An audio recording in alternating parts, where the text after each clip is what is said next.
the jam, then let the music take command. Back to another dimension. Stop the force and face of attention. Music to party, music to dance. The new follow-up of public demand. Slick S5, the loud megaphone. Take you down to the twilight zone.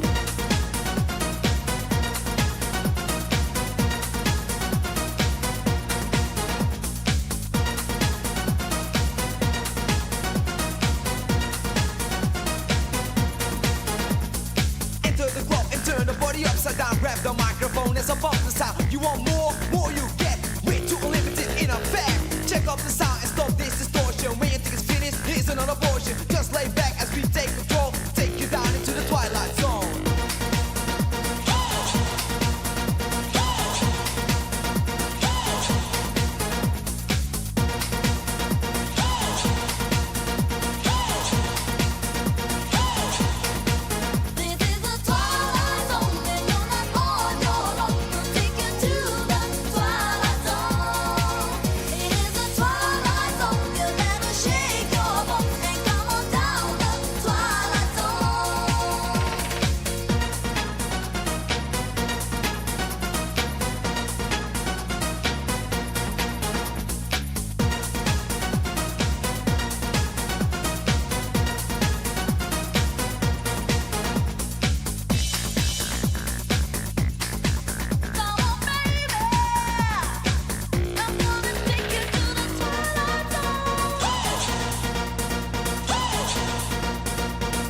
Have a good time, take a break.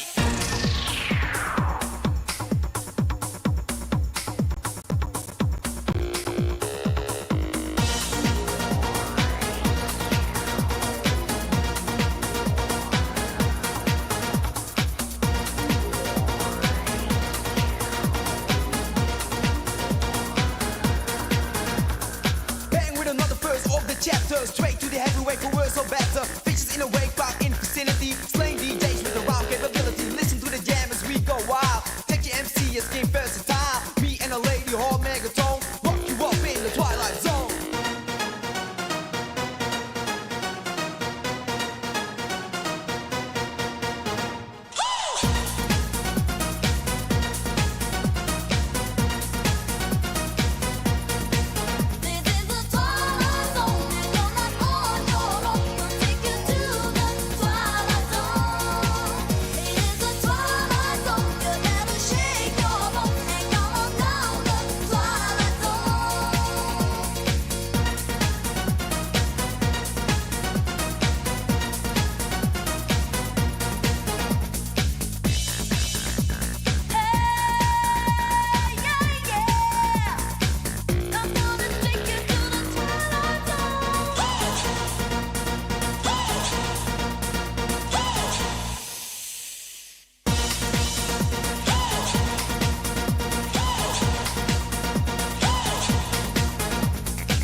C'est dur être bébé.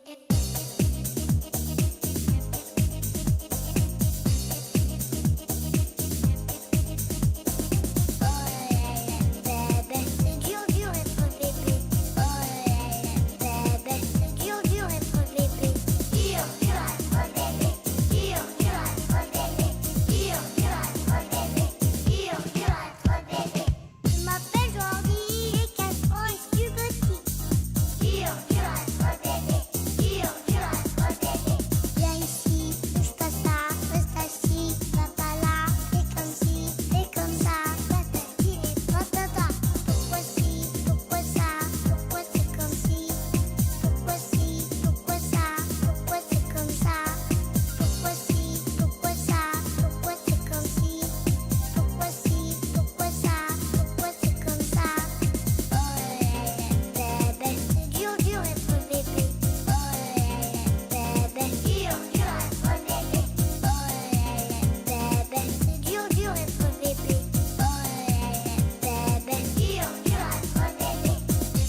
baby.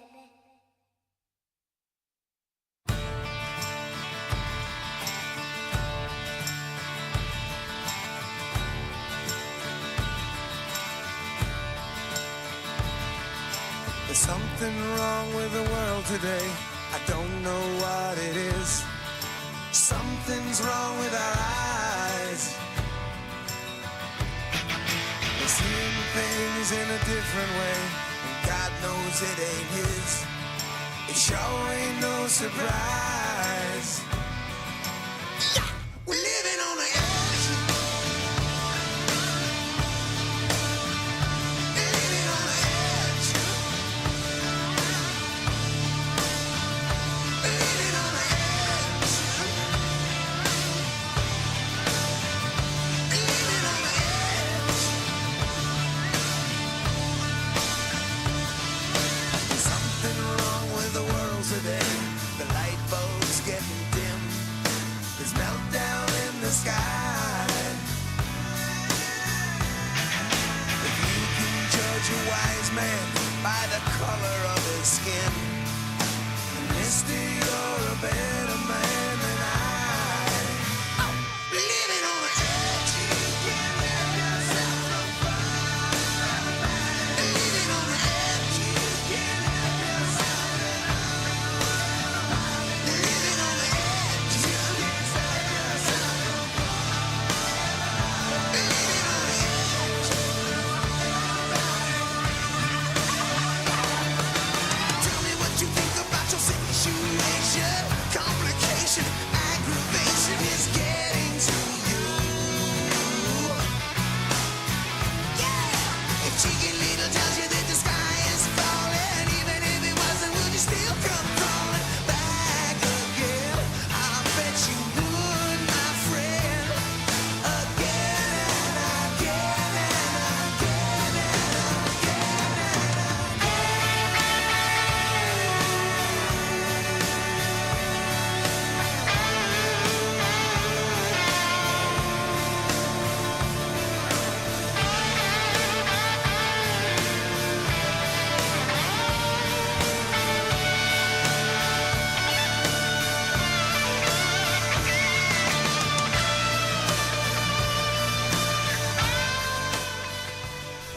Dune's out there in the airport on battery power, living on the edge. And Mars is in the house, I think. I did unmute him. But I don't hear him. So, yeah. Thought I was ready to go. Dune's down to 35% battery. I never travel without some kind of a battery pack. Although usually I end up never using it because I scope out a power outlet. But then again, that's depend. I mean, what, Atlanta? They're probably all in use. I don't know. That place is crazy. But anyways, 35%. That'll get you to the next power outlet, I guess. Well, to have to. Gee, I hope your boarding pass isn't on your phone.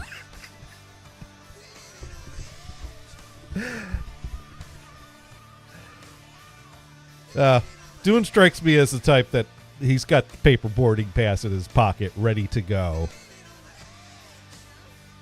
Oh, so Dune's iPad is at 30. Dude, ready to get whoops.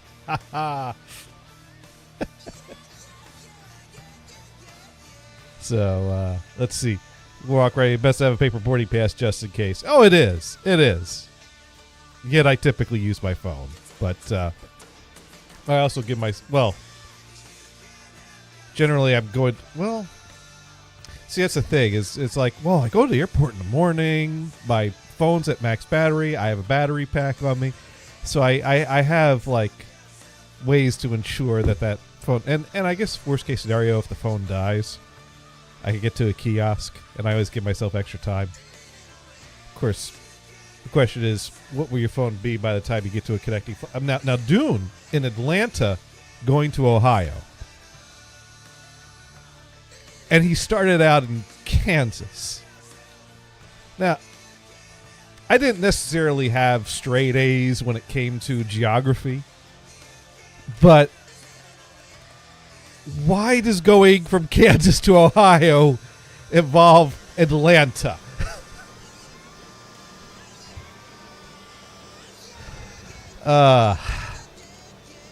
Because that's where the hub is, and that's where they route all the planes. Oh, it is working. There we go. Okay, everything was not working with Firefox. I'm sorry. So you had to do a new install of your microphone. No, Windows. Of Windows? I reinstalled Windows. Oh, new install of Windows. Mike is being stupid. Yeah. I don't know how loud I am because it was not letting me mess with my volume. Now that it's now letting me mess with volume, just a second. Oh, this is okay, cool. I mean, I don't know if I'm loud or quiet or what. I think you're there. Well, I guess I'm there. Thank you. See, the thing is that I hear myself in my head and in my headphones. So it's hard for me to judge how someone's voice is relative to my own. So yeah. Properties. But I think your voice is fine. Okay, and 65. if not, although my meters on my recorder says that the right is significantly louder than the left, but those meters are never right. But they look wronger than they usually are. I wish I had camera settings. I wish this audio interface had levels like my M Audio did. But this audio interface basically is like, well, you use software with level meters, right? Yeah, sure I will. When I'm recording, not when I'm streaming, because I'm going directly to that's usually where I keep it at. Okay, you're in good shape then. So Dune landed at E, went to D for B dubs. Next plane in C, get to C, gate changes to D. Get to D, gate changes back to C. It sounds like my vitamin regimen. So right about now, Dune's kind of doing this in the Atlanta airport while he's running back and forth between I gates. hate the Atlanta airport. Now, dude, did you in the Atlanta airport? Did you go through the little rainforest walkway thing where you ride on the what is it called, moving sidewalks? It's a little rainforest area that we go through every single time we transfer gates. It's kind of a cool area. Now you hear birds and it rains a little bit, you know. Speaking of Dune being in bad moods, Twitter's fun. Why? Why is Twitter fun? Oh, I don't know. Should I talk about it? I don't know if I should talk about it. Maybe I should talk about it.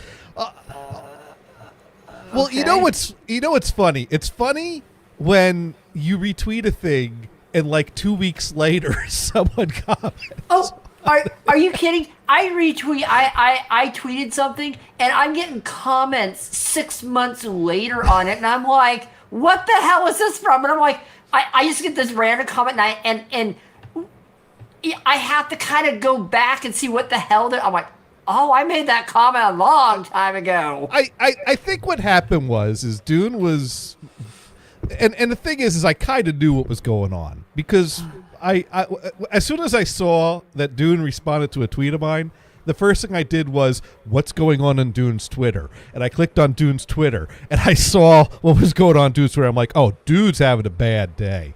Poor Dune. I'm like, okay, that explains it. But I'm not going to ignore it. I'm just going to tread lightly and be like, because I was scratching my head at like, what does he mean by that? And how should I phrase my response in the form of a question? No, you just retweet. Okay, that's what you retweet. Okay, you say retweet. Or tweet him back. Kira Kitty, question mark. That's all you need to say. That's all you need to say right there. Right there. That's all that really needs to be said, isn't it? That's not the kitty we were talking about. Are you sure? Maybe it was. Maybe You it never was. know. You never know. I mean, it could always come back to Kira Kitty. It could come back to Kira Kitty. Yeah. It could always come back to Kira Kitty. And if not, it can come back to Velvet 7. But anyway, so yeah, it was which I was just like, okay, let's dialogue. I'm up for this. And then it went quiet at some point. I'm like, okay, darn, he's not going to continue dialoguing when he's not pissed. So, but then he did kind of offer like a little like apology today. Like, dude, sorry for messing with you. It's like, dude, come on. Tweet away, bro. Tweet away. How else we going to dialogue?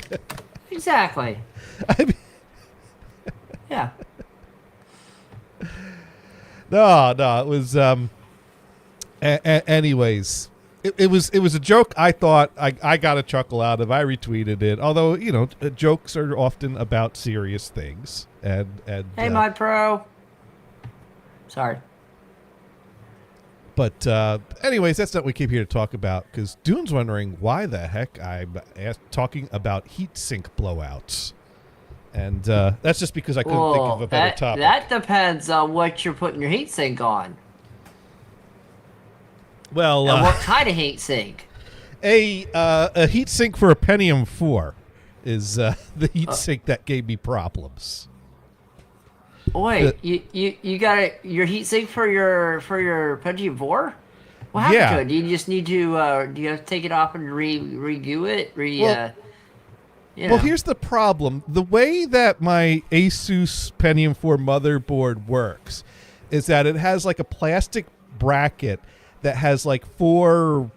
Oh, the little tabs, the little things that you stick over it. Yes. It's I got know, like the I have 4... that. I have a couple AMD motherboards and Intel motherboards that do that. So yeah. It's got the 4 plastic Yeah. legs, each with a hole in them, so that way you put the spring-loaded clips into the holes of the cheap-ass plastic that's going to crack any moment now. I've never cracked one, though. I gotta tell you. I've bent a pin before, but I have never cracked one. Well, no. Keep in mind, these motherboards are not young, so that plastic is old and brittle. Is what that is. Now, Warhawk pointing out that Pentiums are ancient. Well, I run a Pentium 4 computer for 2 reasons. One, sometimes it's good to have a vintage XP computer for vintage computer games that run best in XP. Yes, you could run it in a virtual machine or virtual box, but sometimes it's fun to have original hardware. And it's kind of a nostalgia machine. But the other reason I am running this machine is because it's the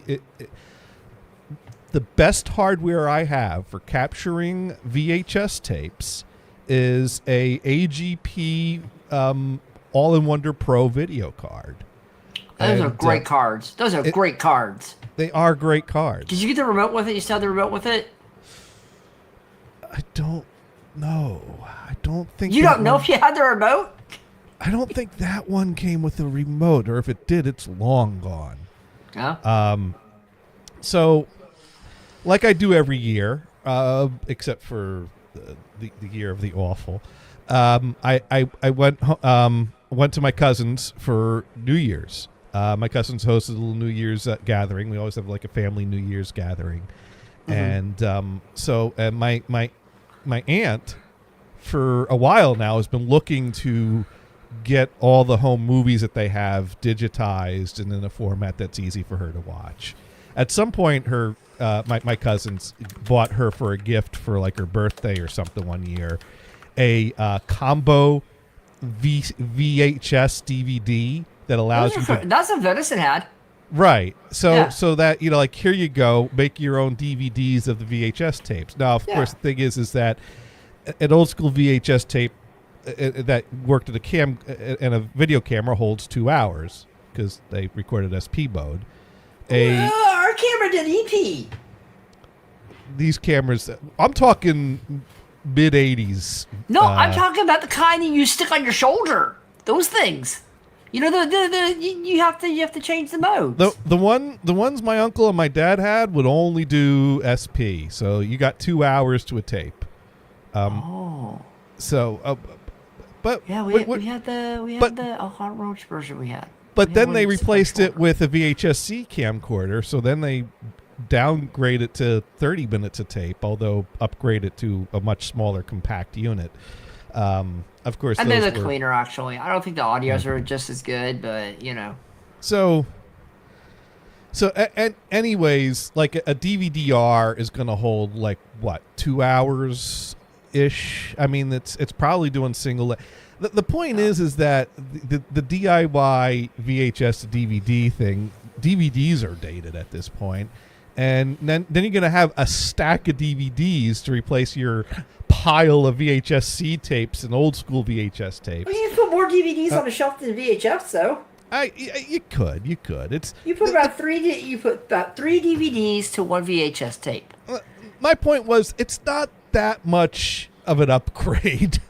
Why don't you just hand me the tapes, and I'll get them on digital files for you, and maybe I could do Blu-ray as well, because Blu-ray, I mean, you could put 50 gigs of video on a disc, and I ain't upscaling this stuff to 1080p. So I could fit many hours on a single Blu-ray disc. You should upscale it to 4K and see how good it looks. They do. Here you go. Here's 4K with Dolby Vision. Enjoy. I mean, if you're gonna just upscale like a straight upscale, it's not gonna do any better than what the TV's gonna do on the fly. Yeah. Now they do make AI upscaling plugins, but they're the Some types of those videos people really love. There's some horrible like Disney ones or whatever. They're like, oh yeah, we're gonna do some AI upscaling. Then people look at them like, oh my god, what happened? This thing is originally at 24 frames per second. Now it's at 60 frames and at 4K. It looks weird apparently. Yeah, I mean the upscaling apps you can. I think the upscaling apps are kind of like, you know, noise reduction for sound. You can enhance, you can clean some things up a little bit to kind of improve the situation, but you ain't gonna perform any miracles. You know, you can. So to me, the payoff is not really worth the effort and time it takes to start dialing. And the thing is AI video processing thing. It's still in its infancy. And the free tools could really make things look awful and weird in human. Oh yeah. So I mean, anything upscaled is never gonna look exactly right. You know. Right. It's not native, so yeah. So I mean, upscaling, it depends on the tech. It depends on many things. And I'm not a video expert, so I'm the wrong person to ask about any of these things. All I know is that I've found a workflow that works for me to capture VHS. And what I've been doing is I'm capturing at standard def.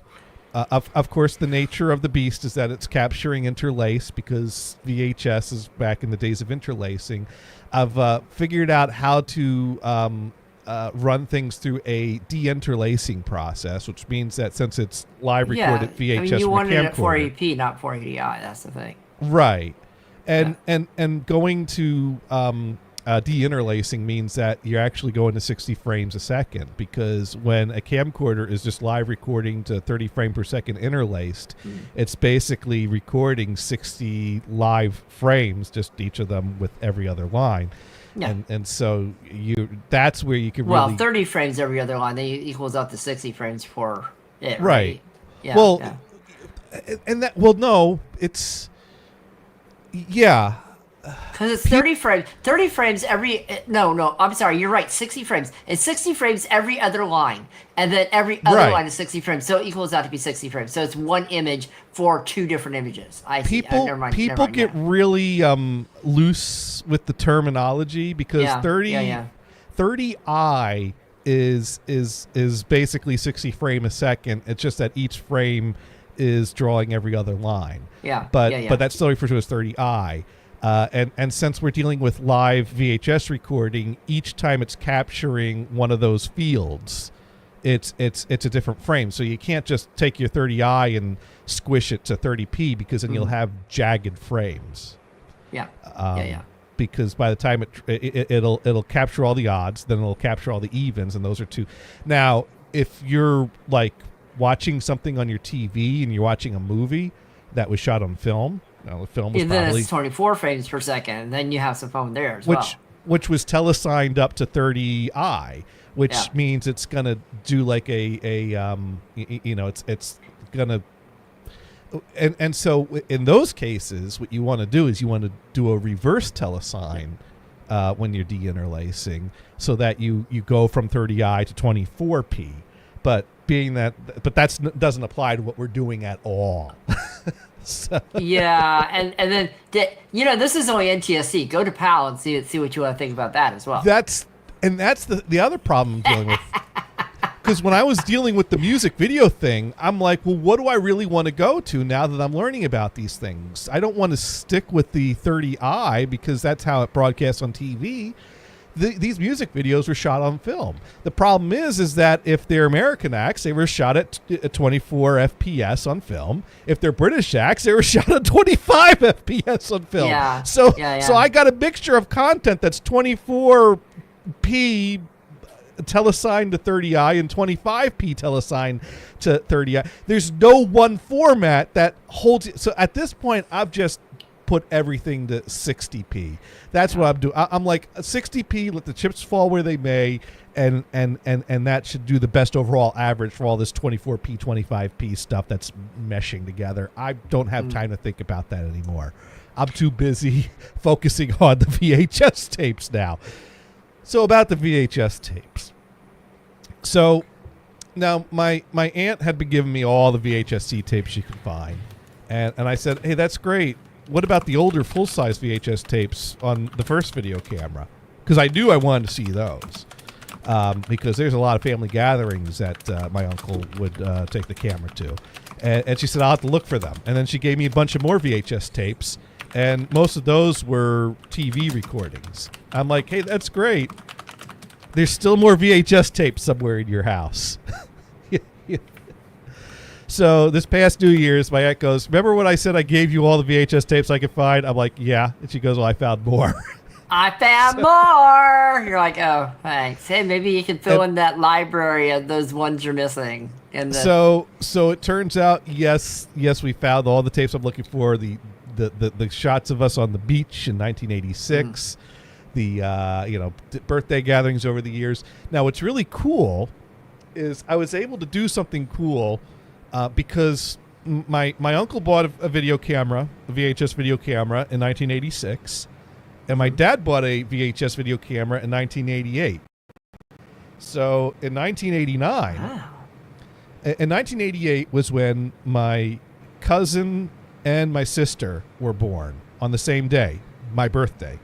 And so 1989 was kind of the first dual family 4th of July birthday week celebration. And because that was Amanda and Jeff's first birthday. And so we had a nice gathering at the beach. And both my dad and my uncle had their video cameras out shooting movies at this thing. So now I got 2 cameras worth of VHS home movies that I need to edit together into one master version of this to share with all of us. But one thing I was able to do was there were points in time where both cameras were running at the same time. Oh, nice. Are you going to put them side by side and make it so they have to use like a 3D headset to watch it? I'm not sure exactly what I'm going to do with this for the final result because I don't. It seems. I think it'd be off-putting to do split screen. That'd be hilarious. They'd be like, "What the heck?" I also think it would be off-putting to cut back and forth to the same thing twice from 2 different angles. So What if you overlay them both on the same thing? So, but what I did for fun is I do have a 20-second segment that was shot by both cameras at the same time, and I did put them side by side and posted it on my Facebook. And so I'm going to show that here, and then we'll go back to the heatsink story because I forgot we were actually telling the heatsink story.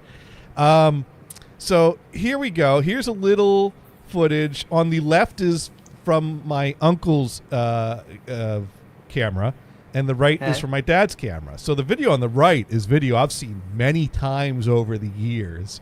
The video on the left I've seen for the first time a few days ago. I know what you can do, Gators. I know exactly what you can do. What's that? Okay, you remember the old DVD extras where you had alternate views and stuff? So you just sit there and remastered the DVD, so you have alternate angles by the menu. I mean, I'm not That'd gonna. be cool. You might left side, right side, left side, right side. I mean, you could, but anyways, what's cool about this segment here is that this captures a moment where my dad and my uncle decided to point the cameras at each other and do a little wave and point back and forth. So you're going to see that on the right side. Now, my uncle's camera had a camera light on it. My dad's camera did seem to do fine without a camera light. So my dad's camera on the right is going to focus on my uncle, who's got the bright, shining headlight on top of his camera. And my uncle's going to zoom in on my dad. And my uncle's going to do a little wave. My dad's going to do a little point back is what's going to happen. Approve. Yeah. So here we go. Is that a child or a cat? That's a child. Oh, okay.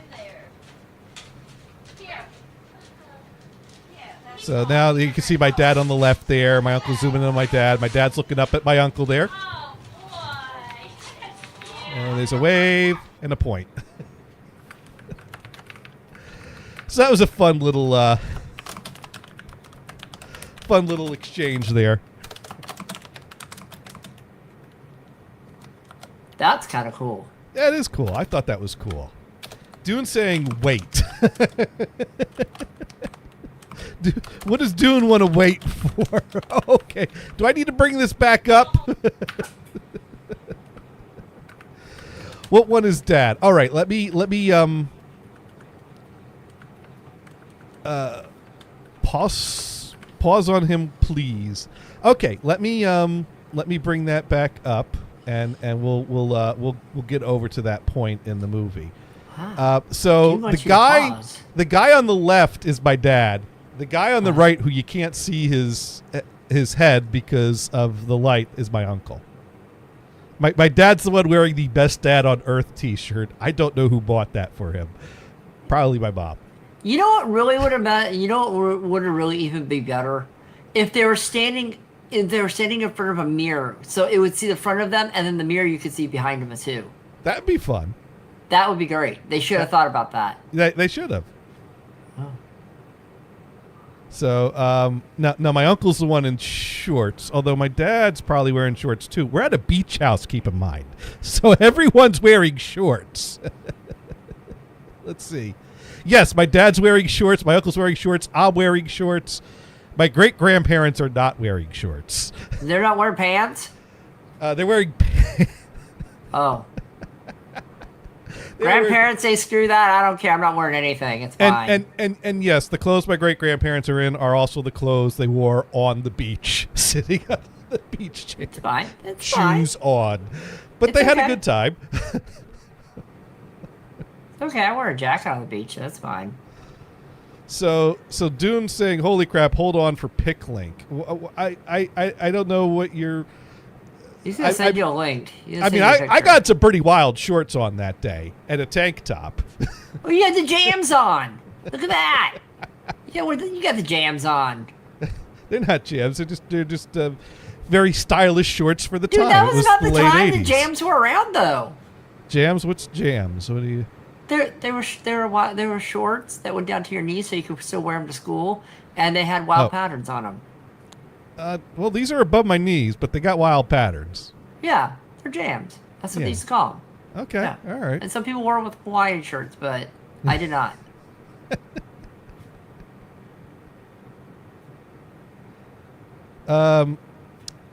Sparky, ready to get? Are those steep stairs, or is it just me? Those are steep stairs. This beach house is kind of a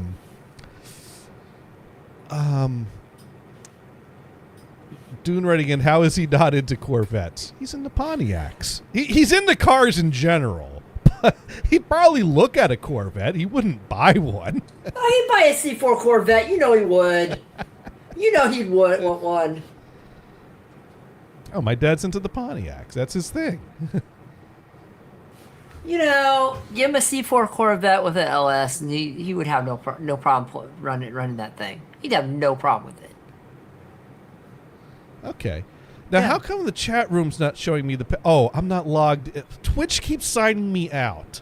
And now it's going to text me a code and make me type it in again, just You so know, I can get this link to click on. You know the great thing about Twitch? The great thing about Twitch, they go, would you like to turn on two-factor authentication? Well, I have to sign in with a code every time, even after I put my password. I think that's two-factor, right? If they get set up two-factor authentication, it's going to be three-factor. I don't want that.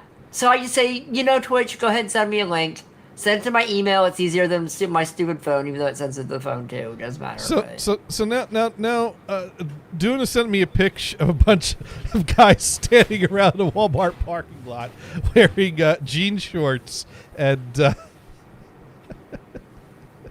Well, there you go. Well, I don't know. I think you're commenting on the shirt, my uncle's shirt. That be the guy on the right is my uncle. So. We're at the beach. It's a beach house. And yes, those are steep stairs.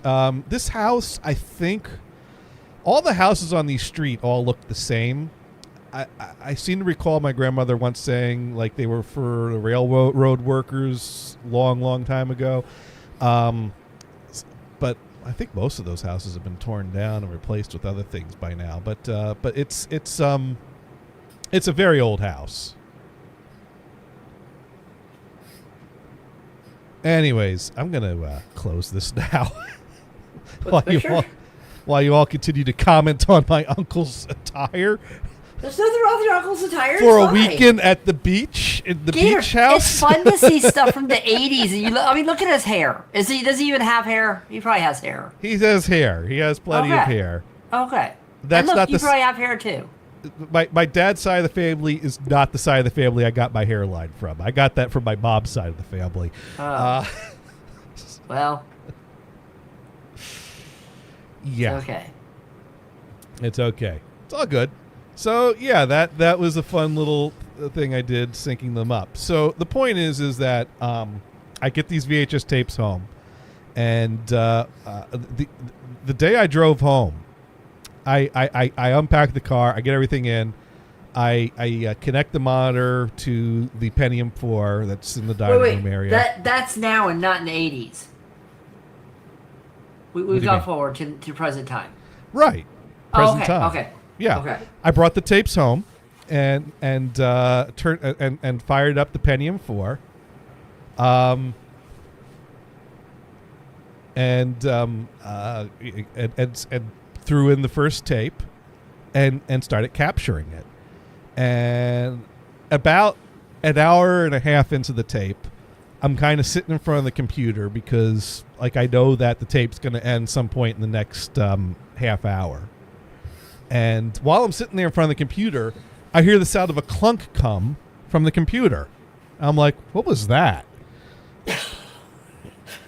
And I didn't know what that was, but the computer continued working. The video continued capturing. And also, when you hear a quick clunk, you kind of have an idea where it came from. But at some point, you're thinking, well, it's from that general direction. Maybe it was something with the heater. Maybe it was a pipe expanding from the heat. Maybe it was something fell outside, hit the side of the house. I just knew it came from that general direction. And at the time, it sounded like it came from the computer. But the computer's working fine. About like 10 minutes later, the computer shuts itself off. And I'm like, oh shit, what the fuck? So I turn the computer back on, and while it's starting up, it shuts itself off again. It says, screw you, I'm going to go to sleep, I'm hot. So I turn the computer back on, hit the delete button frequently so I could get into the BIOS settings. You want to see what the temperatures are. And it shut itself off again. It said screw you. So I'm like, what the fuck is this horse shit? So I lie the computer down its side. I take the cover off the case.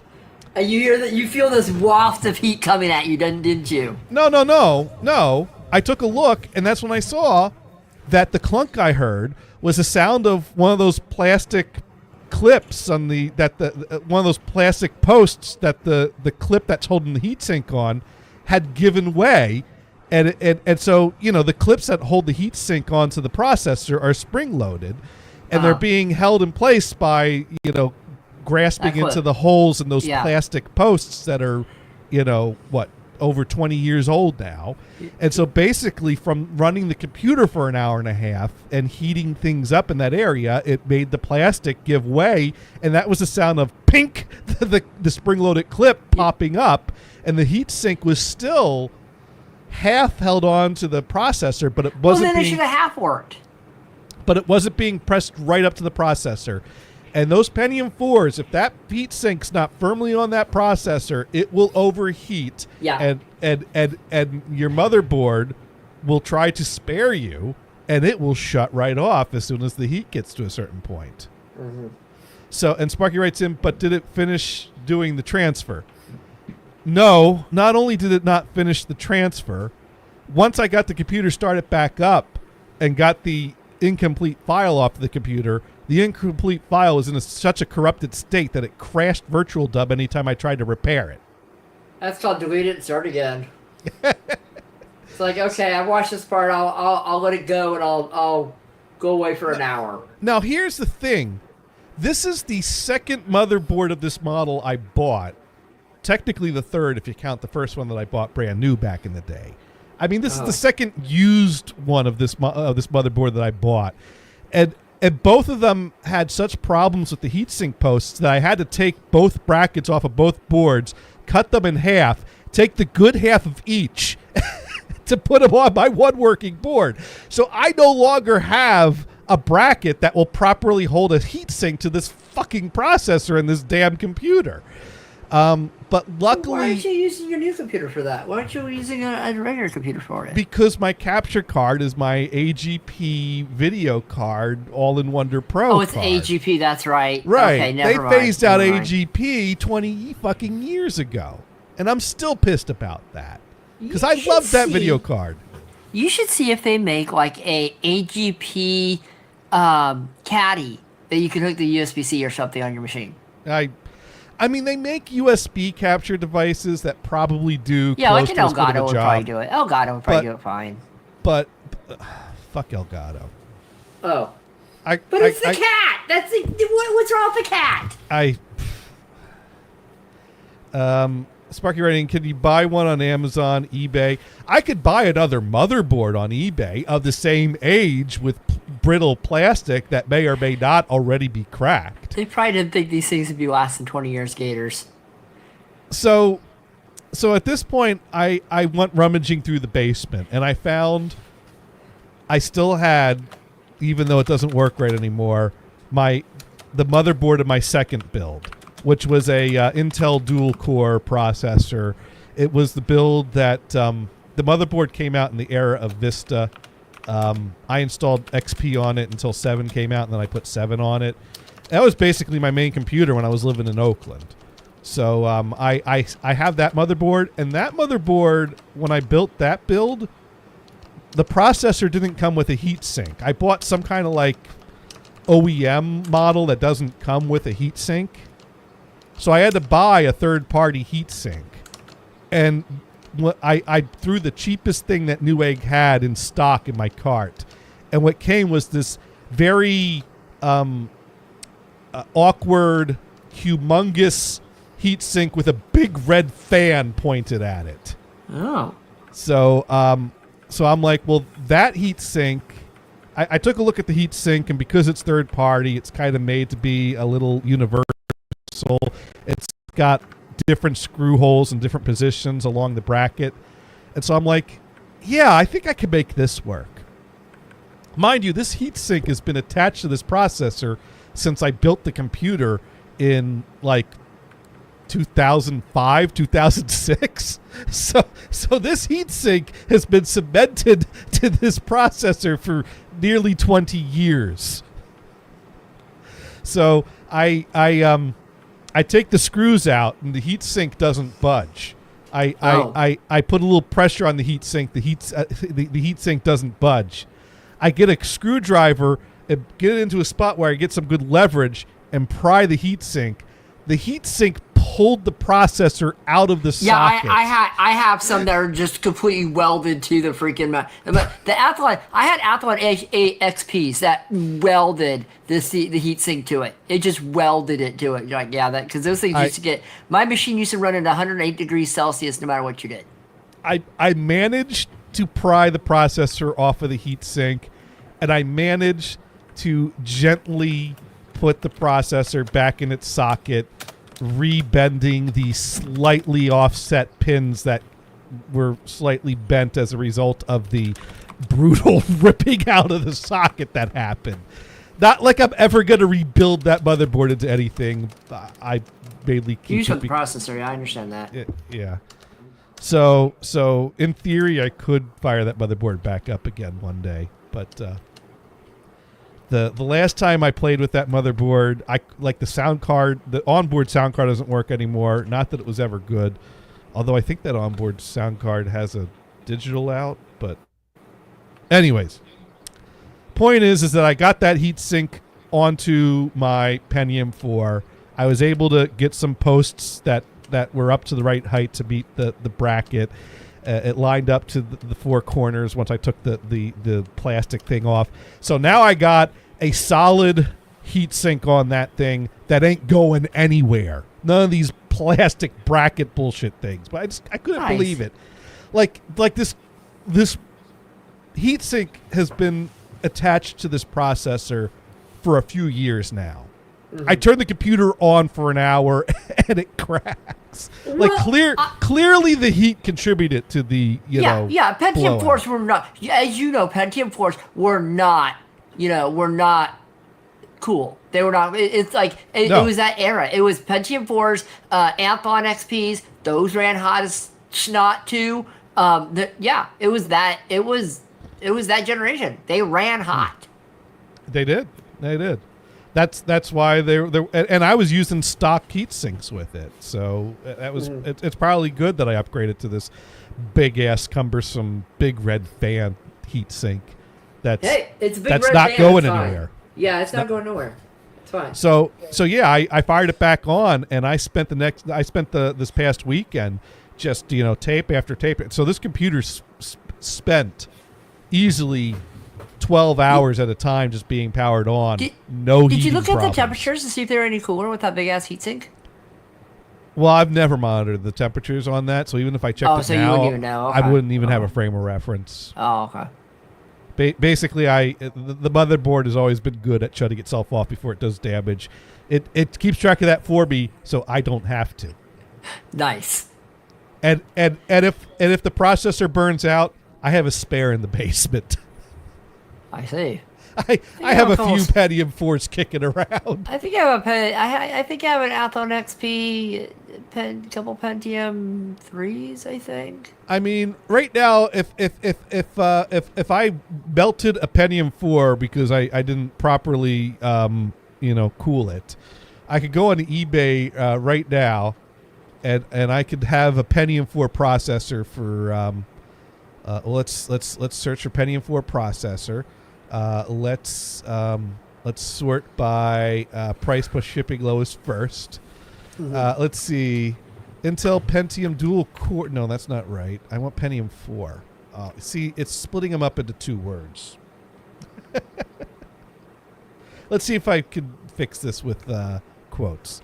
Oh, here we go. Pentium 4, 2.4 gigahertz, $1 plus $4.37 shipping. 3.2 gigahertz. Buy it now for $20, $4.46 shipping. Oh. Basically, I could have another Pentium 4 here for $25 if the one I'm using now and the spare in the basement, and I think I have another spare somewhere else too. Well, you see what that thing can handle up to, and buy the best one you can for it. Well, right now it's running a 3.0 gigahertz, but I have a 3.2 gigahertz in the basement. But I keep the 3.0 because it's adequate for what I'm doing, and it's the same model that I originally built that machine with. But you're losing out on 2.2 gigahertz. But another point of this machine is nostalgia, and I built it with the same hardware that I originally built into that tower when I first did the build. So it's basically a replica of my first build that I had when I started the show. Okay. Which not the was hard drive. Which was the first computer that I built. Well, yeah, at the time I think I was still using because it's from that vintage of having both IDE and serial ATA ports. So I think at the time I was using IDE drives because that's what I had kicking around, and then later on I upgraded to SATA. don't think I had SATA until. Oh goodness, it was way after the Pentium 4 because I really didn't do I didn't really did do Intel. I did mostly AMD stuff because number one was cheaper. Remember those are the days you could buy a brand new processor for $200 and remember going to Fry's and buying the combo of the CPU and motherboard for $200. Remember that, Gators? Remember when you could do that back in the day? I'm sorry, I was reading and listening to you at the same time. What was your question? Do you remember back in the day when you could get a Fry's and buy the motherboard CPU combo for $200? Oh yeah. Yeah. What happened those days? I don't know whether it's you can't get a GPU for a quarter of that right now. Now my issue, I don't have an issue with the big red fan. It's just that conveys the image of. I just remember when I bought that heatsink, it was more than I expected it to be. I'm a person that I was never a hardcore PC gamer, so I never had the need to think more about cooling than the stock heatsink.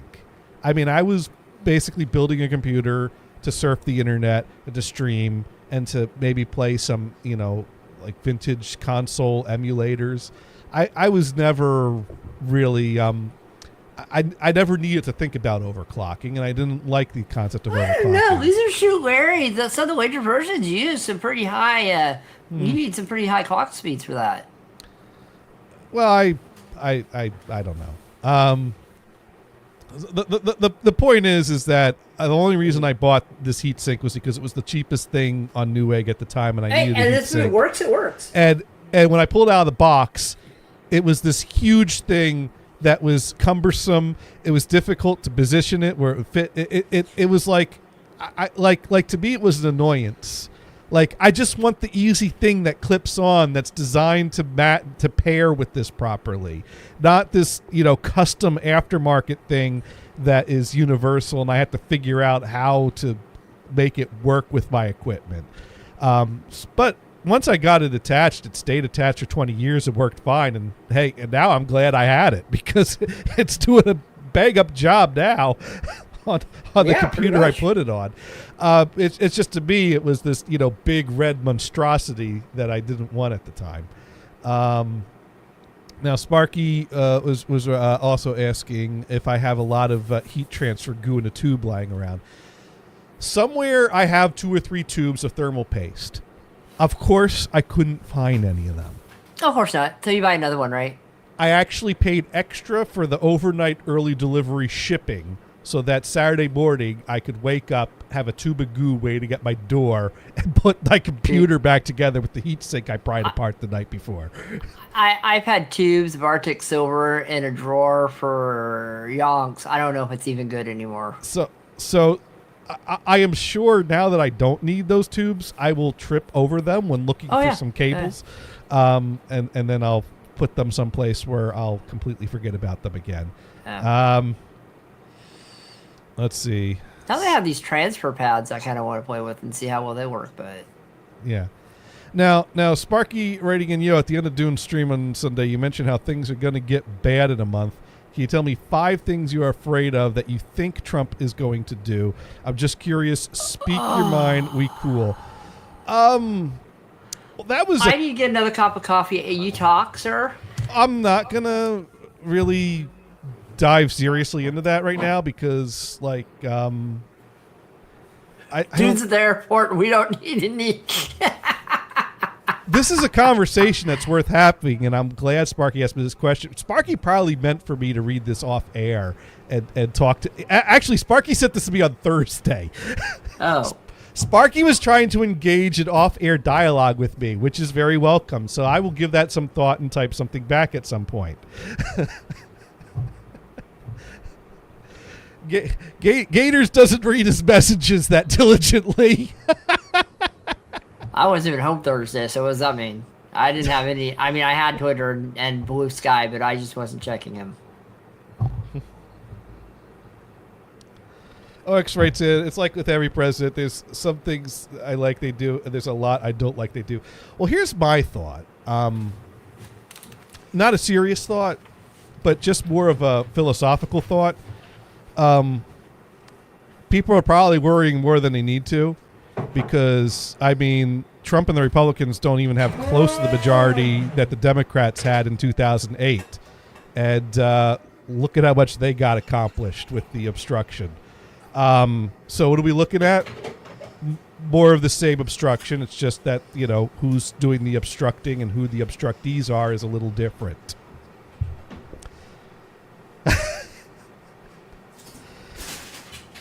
I'm not going to dig into policy or what I like or I don't like more than that. Just that I think we're going to see a lot of maneuvering and obstruction and ways to try to get around the obstruction and ways to force in what you can and can't. And, you know, it's going to be kind of a reversal of what we saw in 2008, except that in 2008, one team had a larger majority than the team has now.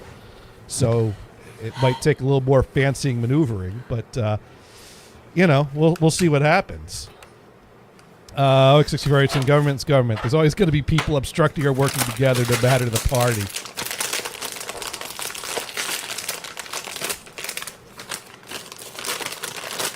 Anyways, how's that coffee doing over there? I just poured some, and I got chips too. Hot coffee. It is hot coffee. Oh. There's sour cream and onion. Okay. Ooh. Sour cream and onion and coffee, just like Mom used to make. Well, these are regular chips. Have you seen the popcorners things? They're like, yeah, they're like popcorn chips. They're kind of interesting. They're pretty good. I like popcorners. And I bought a variety pack on Amazon. Oh. It has like 30 bags in it. You know, then they're the size of, you know, like the chip bags you used to get as a kid, and they would have like Fritos and Cheetos and stuff like that for lunches. Yeah. It's those size bags. So there's like a 30 pack of those. With all different flavors.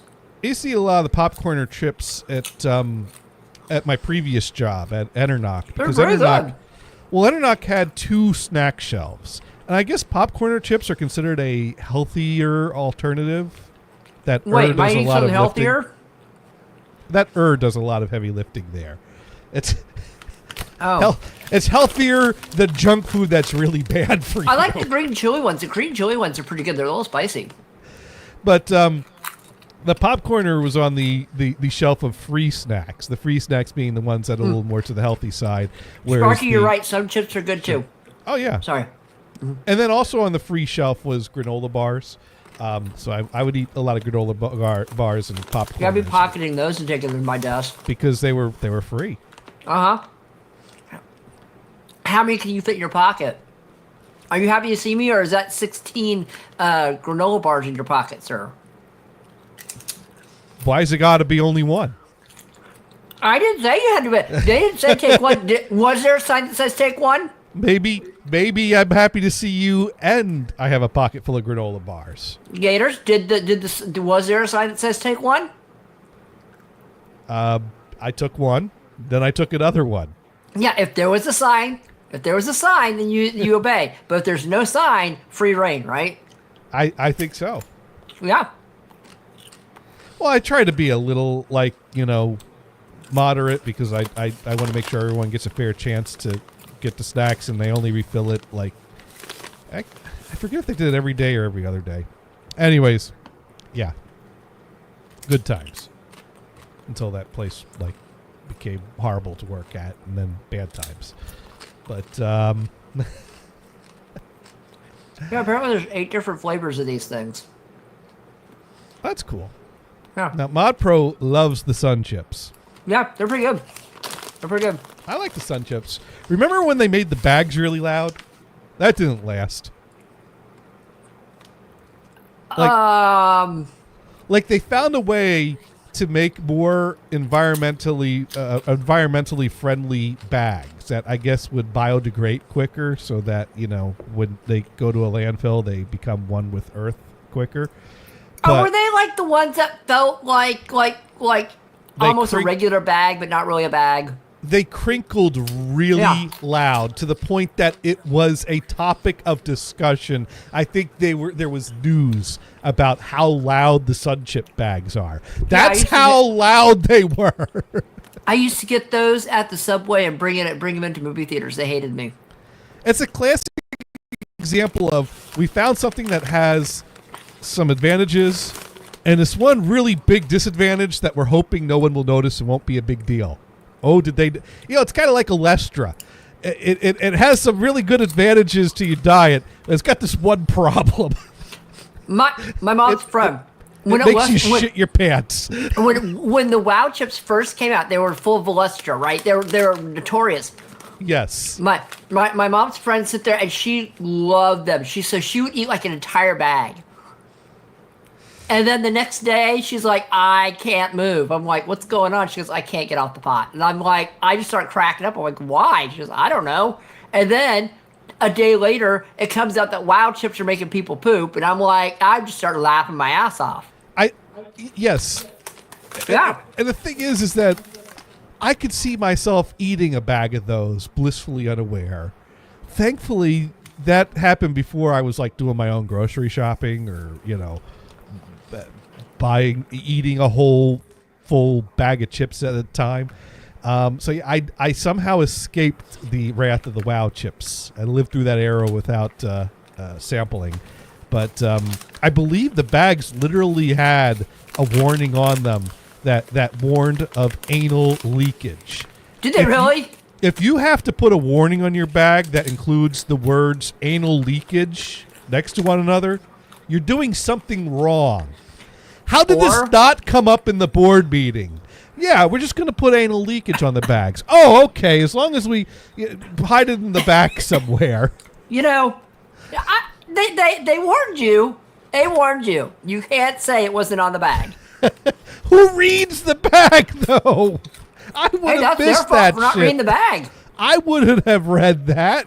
Not, at least I'd be halfway through the bag before I get to the point of being that bored. My mom's friend didn't read that. A lot of people didn't read it. So freaking hilarious. Oh, all right. It did not use the words anal leakage. The warning says this product contains Olestra. Olestra may cause abdominal cramping and loose stools. Olestra inhibits the absorption of some vitamins and other nutrients. Abdominal cramping and loose stools. See, I would read that warning and I'd be like, oh, okay.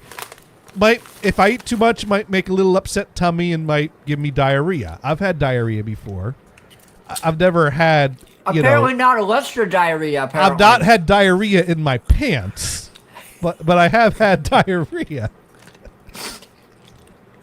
So I would read that wording and still would think, oh, maybe it's not that bad. Although, no. On second thought, maybe I should read things more. I thought there was a warning that referred to anal leakage. I thought there was. Maybe I'm mistaken. Maybe that's just some fake news that I'm making up right now. Maybe that's how the news reported on it. May cause anal leakage. I just want to see the person, the news reporter saying anal leakage, honestly. That's all. Sparky writes in loose stools, so be careful where you sit down. X64 writing in, they need to put better wood glue or screws in those loose stools. I don't think that's the kind of stool they're talking about.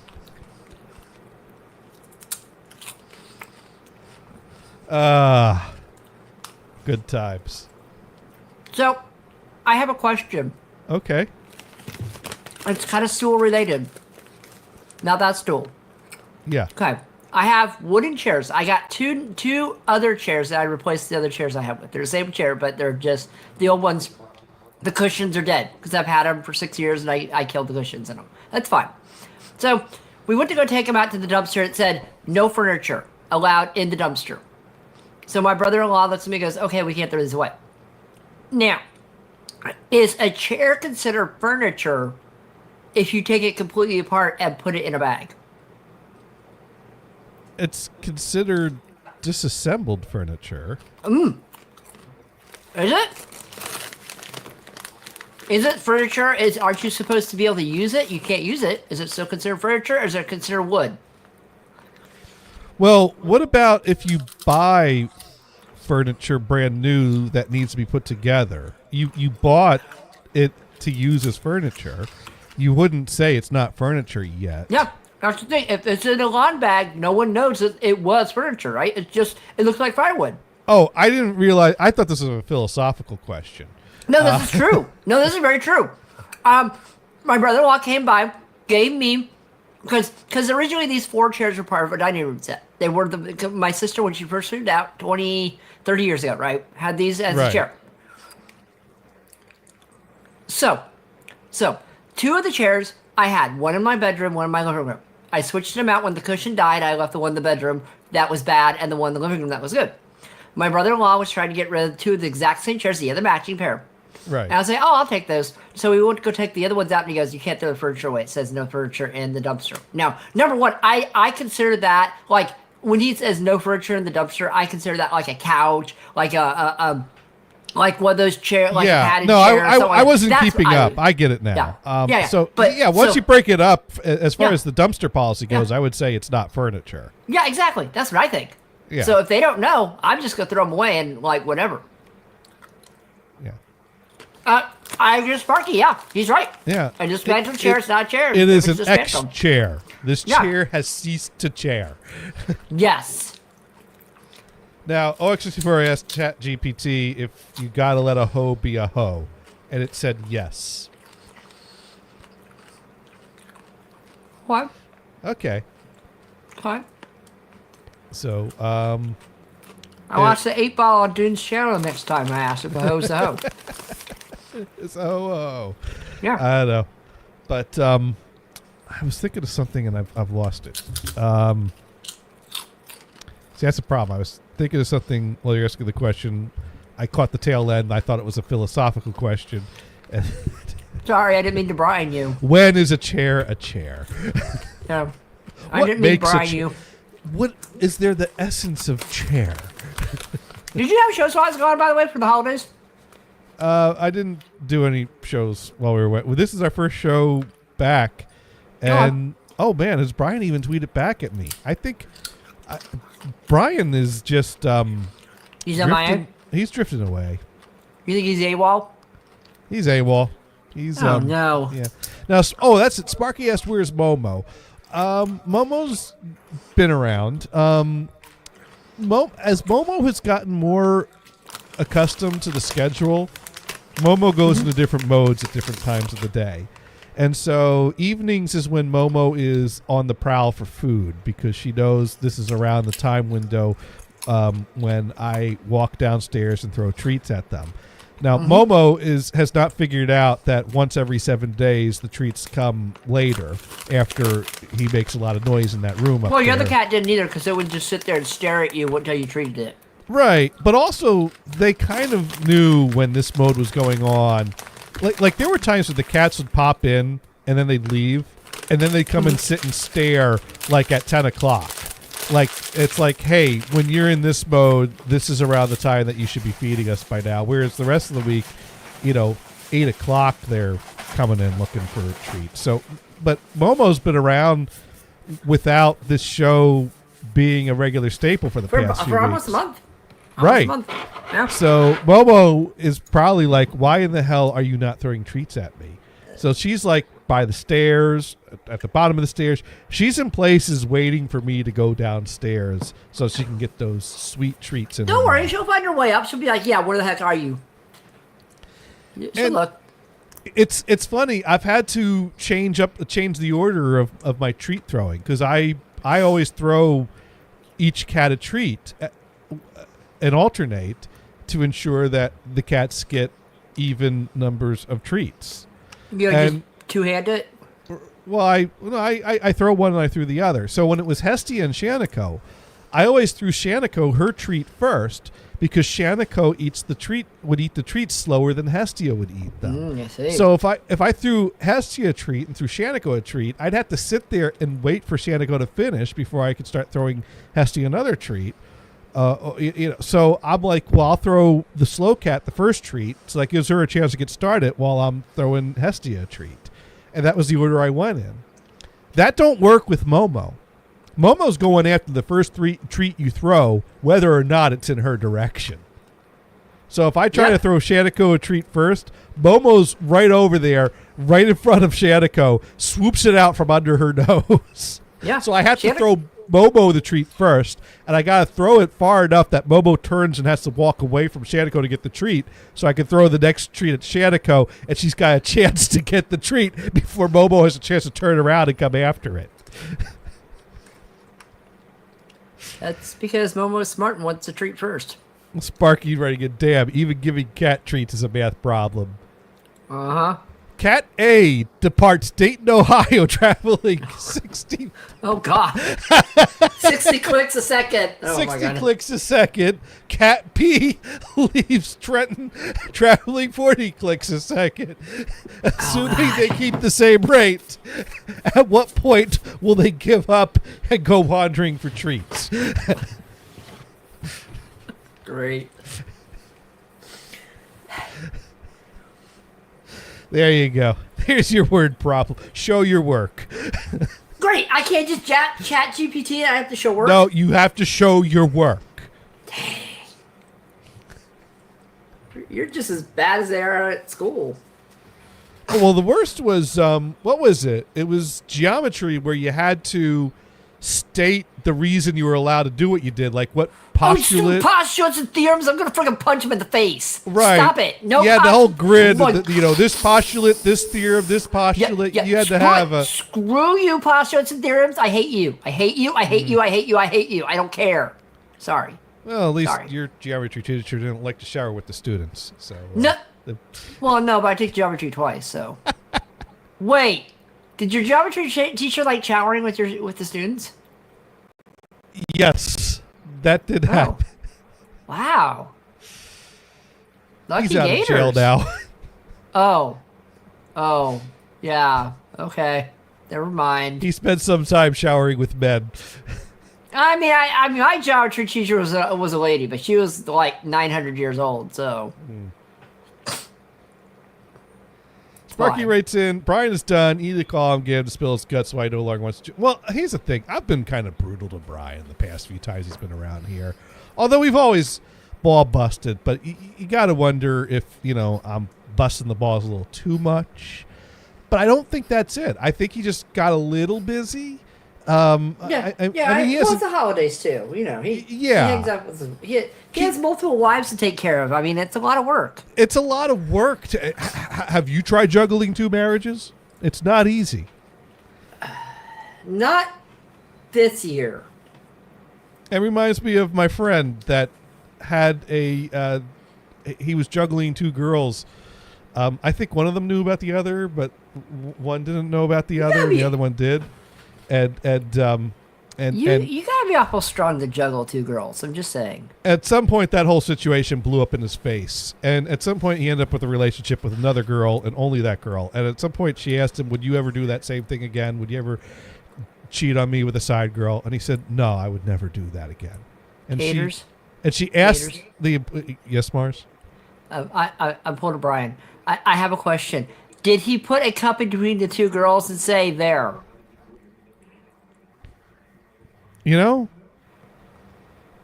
don't think that came up. Okay, sorry to pull Brian. Next. Well, he never had them at the same time because he had the living girlfriend and he had the work girlfriend. And when he first started referring to the work girlfriend, I thought that was just a cute term for a coworker that he had a good friendship with. Yeah, usually it's something like that, right? No, he was fucking that one. He was fucking them man, both. he screwed up, man. That's not cool. Well, so the point is, though, is that situation blew up and he ended up losing both of the relationships. And OX trying to get 2 girls, 1 electric cup. Oh, God. No. Yeah. So he ended up with another new girlfriend after that situation blew up. And having the open, honest relationship, he told her about his past and how he juggled these 2 girls at this one time. And at some point in the relationship, she asked him, would you ever do that again? You know, like, you wouldn't do that to me, would you? And of course, the right answer is no, I would never do that again. No, I wouldn't do that. As he has Because- two work girlfriends. Because that was wrong, and I learned my lesson. I love you so much. I'm committed to you. That's not what he said. He said, no, I would never do that again. And she asked him, well, why not? And he said, it was just so exhausting juggling. It was a two lot of work. relationships. It was a lot of work. I just don't Yeah. want to deal with that Yeah. much work. Apparently, she didn't like that answer. I mean, I watched this show on Tubi. It was something to do with sister wives. It was kind of an interesting show. And this guy had like 6 sister wives, and I'm sitting there going, "Oh my god, how? That's a lot of work." Dang, Yeah, 6. 6. How? I don't know, but the point is Brian actually did come back for a show in the middle of this dry spell, and so if it weren't for the fact that he did show up for a show recently in the middle of missing a lot of shows, I still have my slight suspicions, but. Okay. He did respond December 16th that he was busy with the nonprofit agency. He might And still I- be doing that too, and I because do know- it is January still, so there's a lot of stuff happening. I do know that he does involve himself in certain things like that. Oh, yeah. But usually Monday is free. I mean, the reason why we set Monday for this show was because it worked with Brian's schedule when I started this incarnation of the show with him. So his schedule may have changed, that Mondays are not as good as they used to be. Yeah. Or it might be that, maybe not. Busy. It might not be intentional, but Yeah. also, like I said, I browbeat him a lot, so maybe he's just not having fun taking my, shit talking, and naturally is, finding that when something comes up, he's like, oh,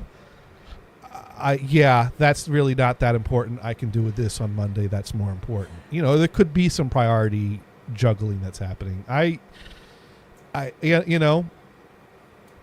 maybe he got a cat and it keeps him busy. Well, Mars, you know something about getting busy and burn out with the show and stepping away for a moment. And Oh, yeah. Yeah, for yeah, you, yeah. it wasn't hard feelings, but also Yeah. you really didn't want to do the show. Yeah, yeah.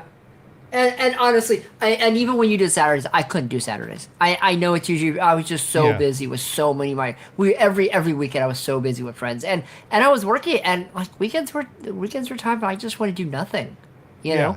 Sit, I would pop some anime in and just do nothing. Well, I kind of, there was a reason I stepped away from doing Saturday shows, and I like to have a free weekend, so I'm with you there. I am totally with you there. But for a while, it seemed like every time I tried to get away from Saturday, something dragged me back into Saturday. So I was like, fuck it, let's do a gaming stream on Saturday when everyone's around. And then you got burnt out, and even when I went back to weekdays, you still were like, nah, I'm enjoying this. This is nice. Well, let's just say I have to say I do like my afternoon naps on Sunday, on the weekdays. I do like them. When I get a chance to nap, I'll take an hour nap or a half-hour nap. Yeah. And sometimes I don't wake up. There have been many times, Gators, and you're like, "Hey, where are you at?" And I'm like, "I'm on the couch. I'm waking up." I'm like, "I'll be there in a second. Just a second." I'm like, "Okay, I gotta pee first, because if I don't, I'm gonna have a mess." Or I've run over here, turned on the mic, ran to the other room, and then come back. I mean, there's been many times where it's been two minutes late. Well, my favorite was when we would do the late night weekend shows, and you'd fall asleep, and we'd hear you snore. Oh yeah. Oh yeah. And there were times where we would get the air horn ready, and I would, as a joke, say, "Okay, Mars, you ready?" And you'd chime in, "Yes, I'm ready." It's like, you faked us out. But then even funnier were the times that we'd play the air horn and it didn't wake you up, and then we'd play the clip of Neo roaring, and it would wake you right up, and you were like, "God, where? Where?" You know how scary that is? Well, you've actually met her in person, so I never had the pleasure. Yeah, a couple times. Yeah.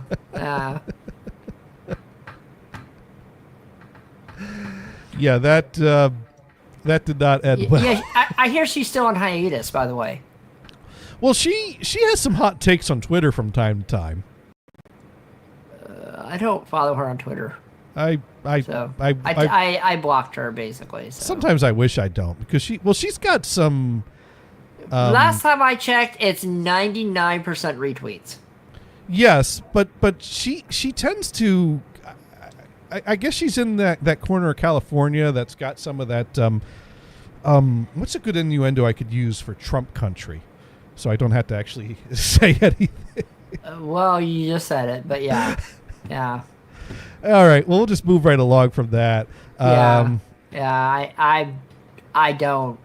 don't follow. Well, so. The thing is, though, is that she doesn't retweet anything that has to do with policy or stuff that's important, but more the noisy bullshit stuff. You know, that's where she gets on. Like she. Oh, here's the one that pissed me off on New Year's Day. You know what you should be tweeting on New Year's Day? Happy New Year. You know, yeah, I look forward to, you know, let's make this a good one. Let's all pull together. Peace and love. No, what does she retweet on January 1st? Well, okay, wait. I have no idea. Wait. I have no idea. I'm not looking at Twitter at all. I'm not going to read it. I'm just going to say let me at least guess. Can I guess? Okay. Okay. It's either Happy Pot New Year. No, that would have been nice. I would have taken that. It's probably to do with him, I bet. No, she retweeted something anti-trans. Really? Anti? Well, she retweeted a tweet that says, if you're 18 and think you're the opposite sex, you have a mental illness. If you're 8 and think you're the opposite sex, your mother has a mental illness.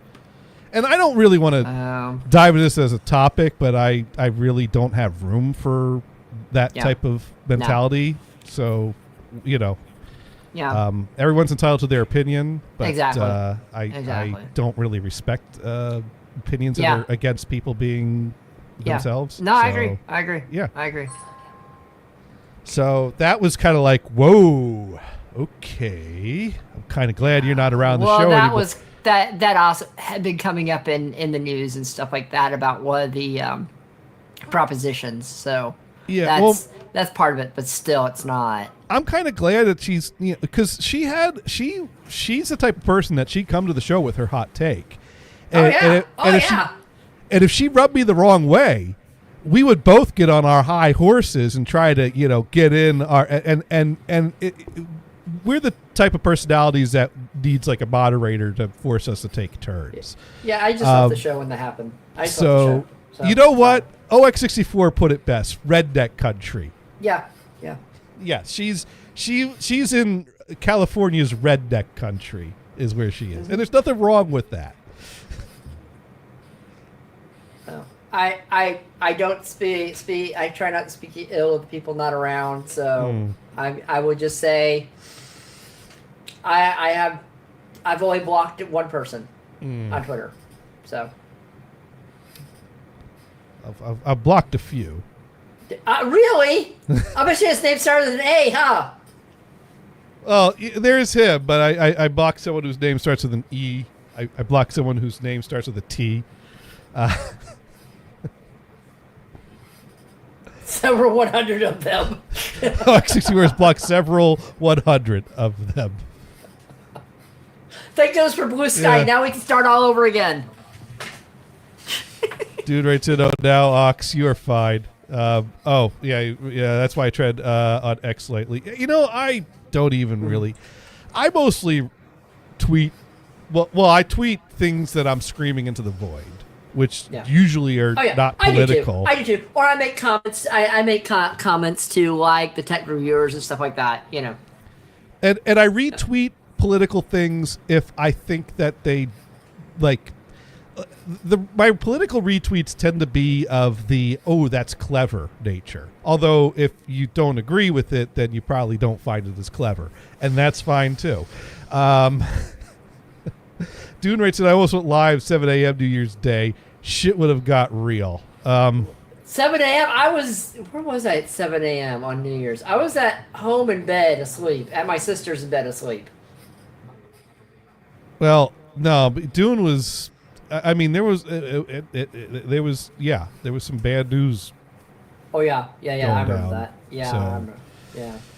Yeah. It's probably for the best that he didn't go live because you're gonna. I mean, things that are gonna make you angry are gonna make you angry, and Yeah. I mean, Dune had his method of screaming into the void on Twitter, and I hope that helped.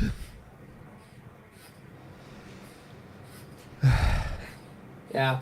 That's I forgot. scorched effing earth. I was 7 a.m. New Year's Day. I slept in because we actually, instead of having a New Year's Day gathering, we did the New Year's Eve gathering thing again this year. So I stayed up to midnight, watched the ball drop. That makes more sense, honestly, than New Year's Day. Well, I think. Well, this family gathering started with adults and kids, not so it was more a family gathering on New Year's Day to get together and also celebrate some post Christmas for family members that didn't see each other on Christmas Day because generally my family didn't see my aunt and uncle's family on Christmas Day. We saw them on New Year, so that was our chance to exchange gifts, and also it was their chance to host us for, kind of have their turn of hosting an event.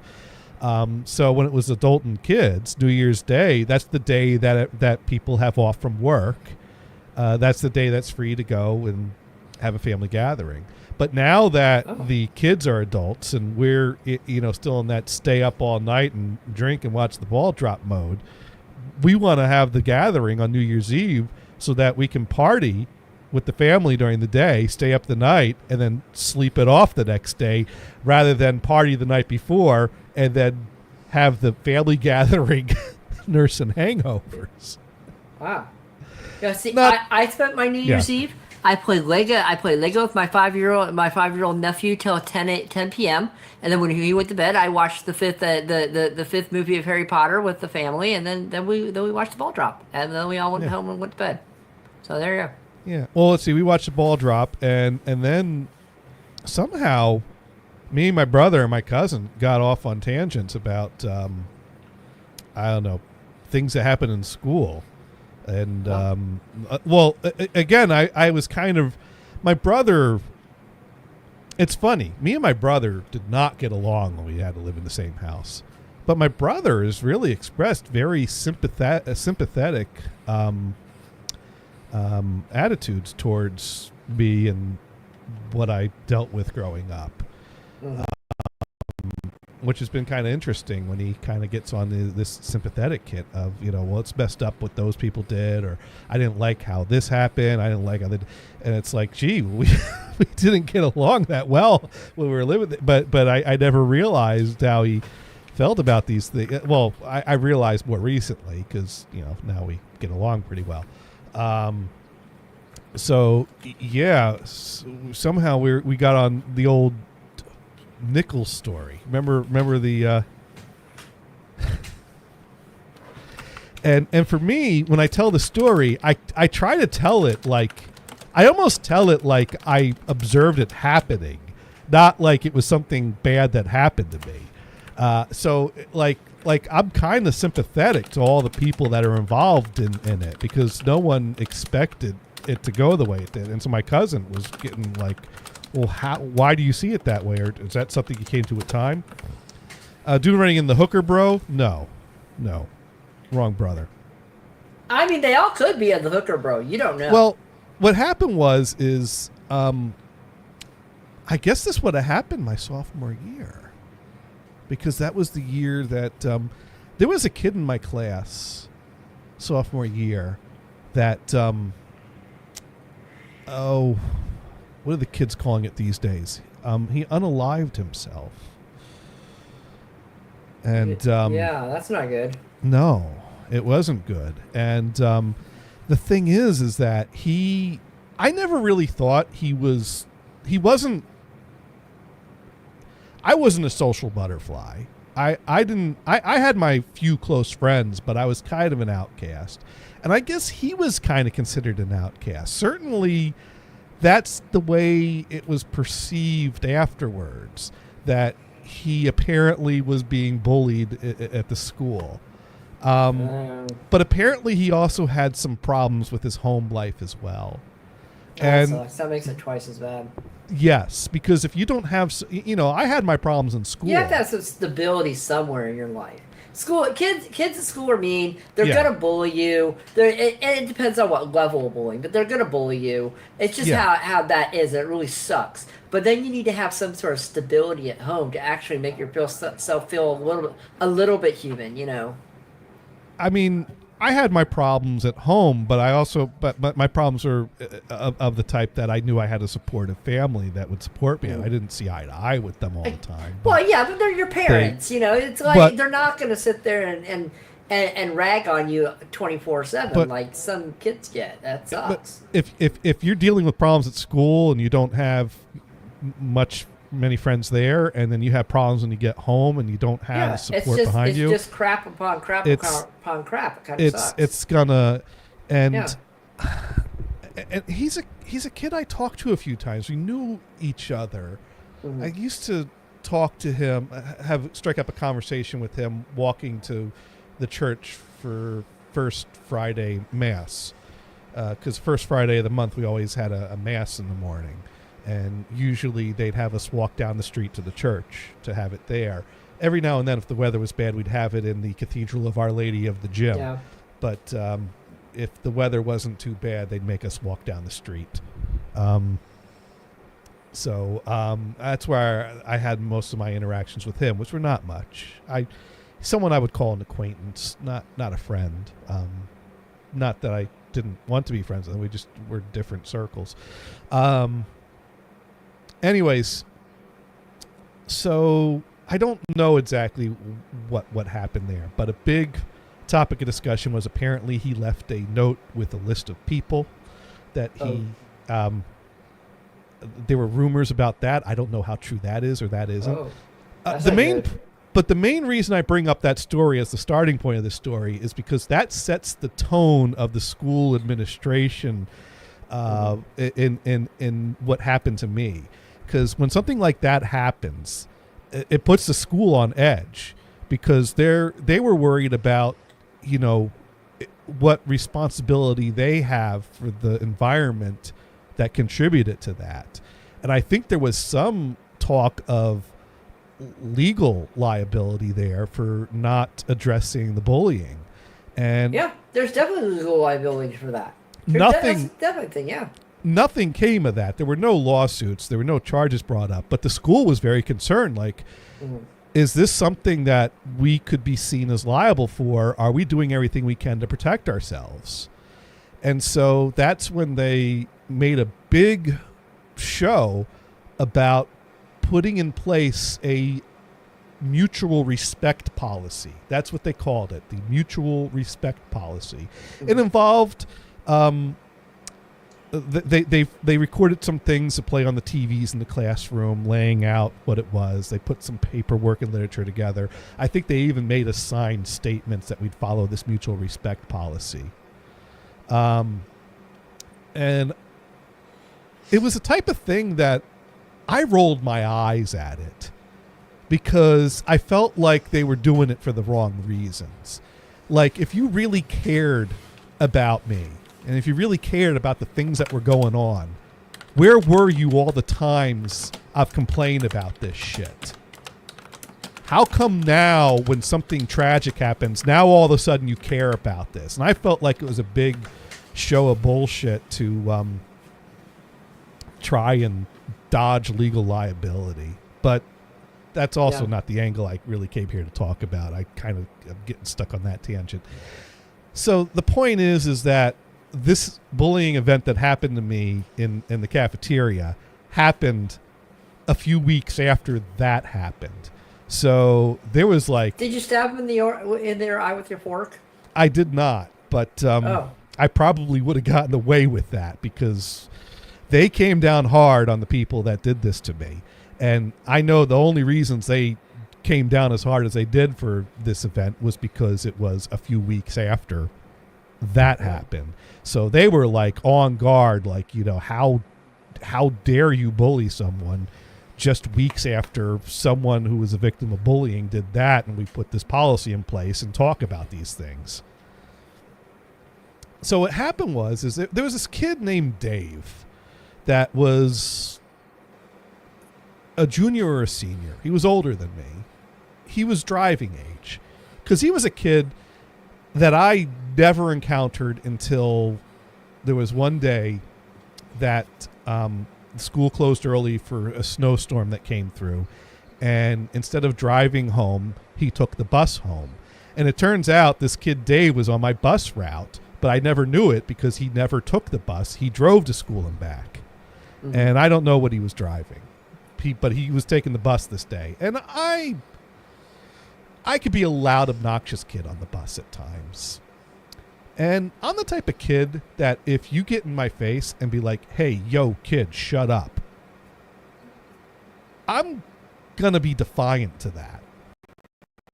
Like, you know, it's kind of like, you know how, like, you'll see siblings do a thing where it's like, I'm not touching you. Like, technically, I'm not doing anything wrong, so you can't do anything. I'm not touching you.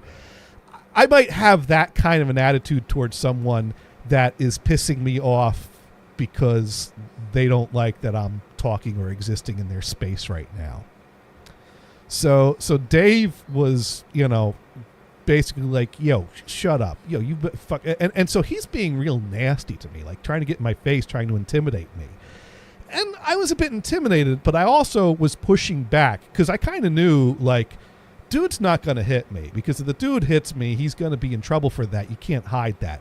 He's just going to, you know, be an ass. And so I'm going to be an ass. Well, until you get off the bus. Well, he's going to get off at his stop. I'm going to get off at my stop. Hopefully his stop is first, right? You know, I think it was. Good. Woohoo! That looked out for you.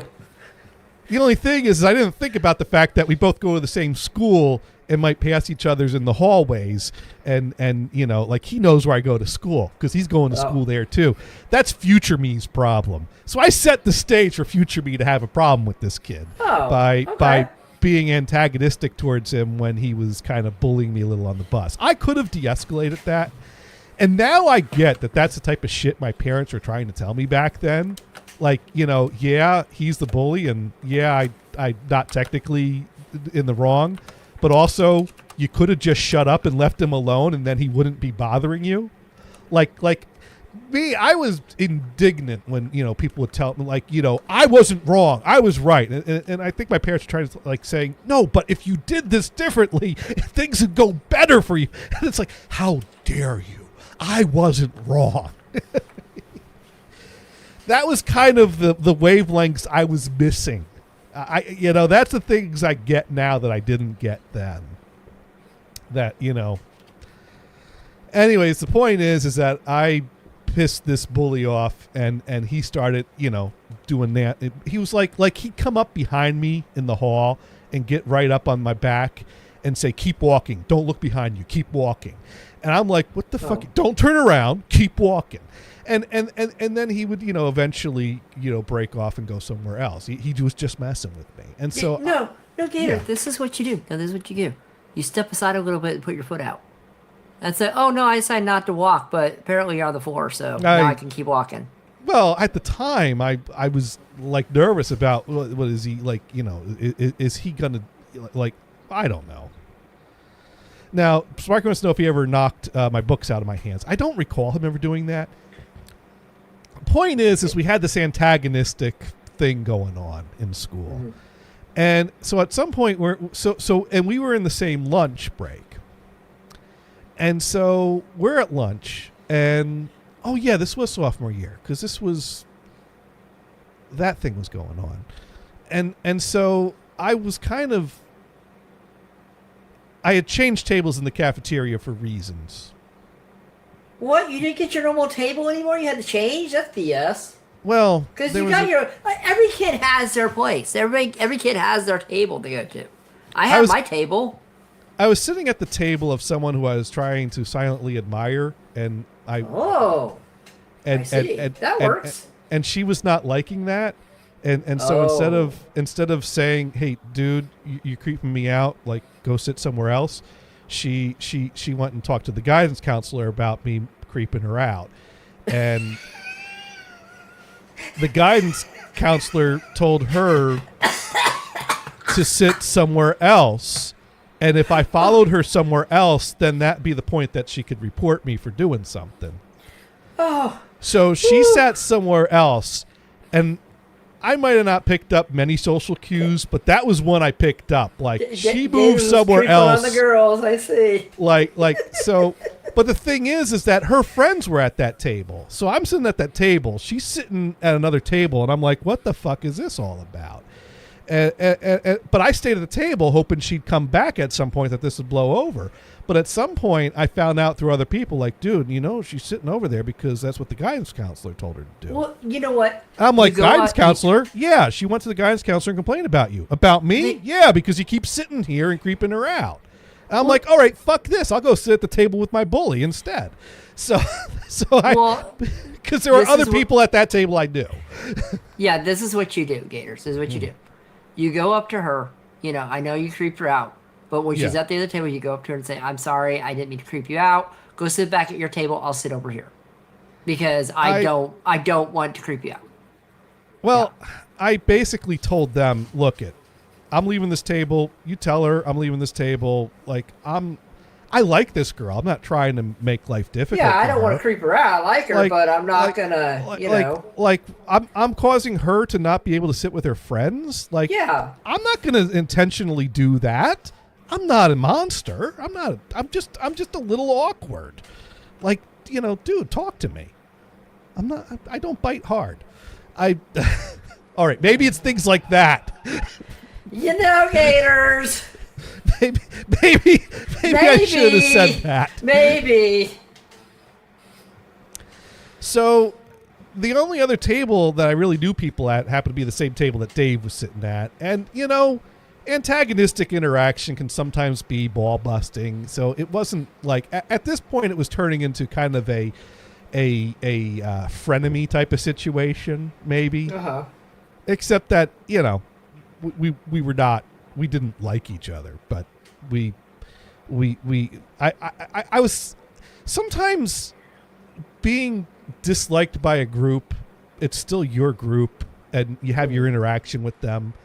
It's hard to describe these things. No, and when you're in high school, you don't think that kind of stuff. Nowadays, you think that, maybe I should just talk to her. But, back then. Well, no, I'm not talking about her. I'm talking about the table that Dave was at that I moved to when I found out, because I left that table. So I left that table. She went back to the table. That was that. That was that. Then you go to the table she was sitting at when she moved. I just admired from a little further back. But so now I'm at this table with Dave and some other guys I know, and it's not a great situation. Not everyone at this table likes me. Some people are okay with me. I mean, some people I like. They're the group I know, so I'm gonna sit with the group I know at lunch. I'm too socially awkward to sit at the table with strangers, and I don't want to just go sit alone in the corner. So I sit with this group of kids that I kind of know. That includes Dave, that I don't really get along all that well with, and have this antagonistic situation going on at the table. Mm-hmm. So at some point, the antagonistic nature escalated this one day that happened to be a few weeks after this, situation happened and the mutual respect policy comes out. And what happens is this kid that Dave knows is doing some kind of ball busting thing where I don't know how the topic of him grabbing my chest came up, but somehow the topic of he should grab your chest came up.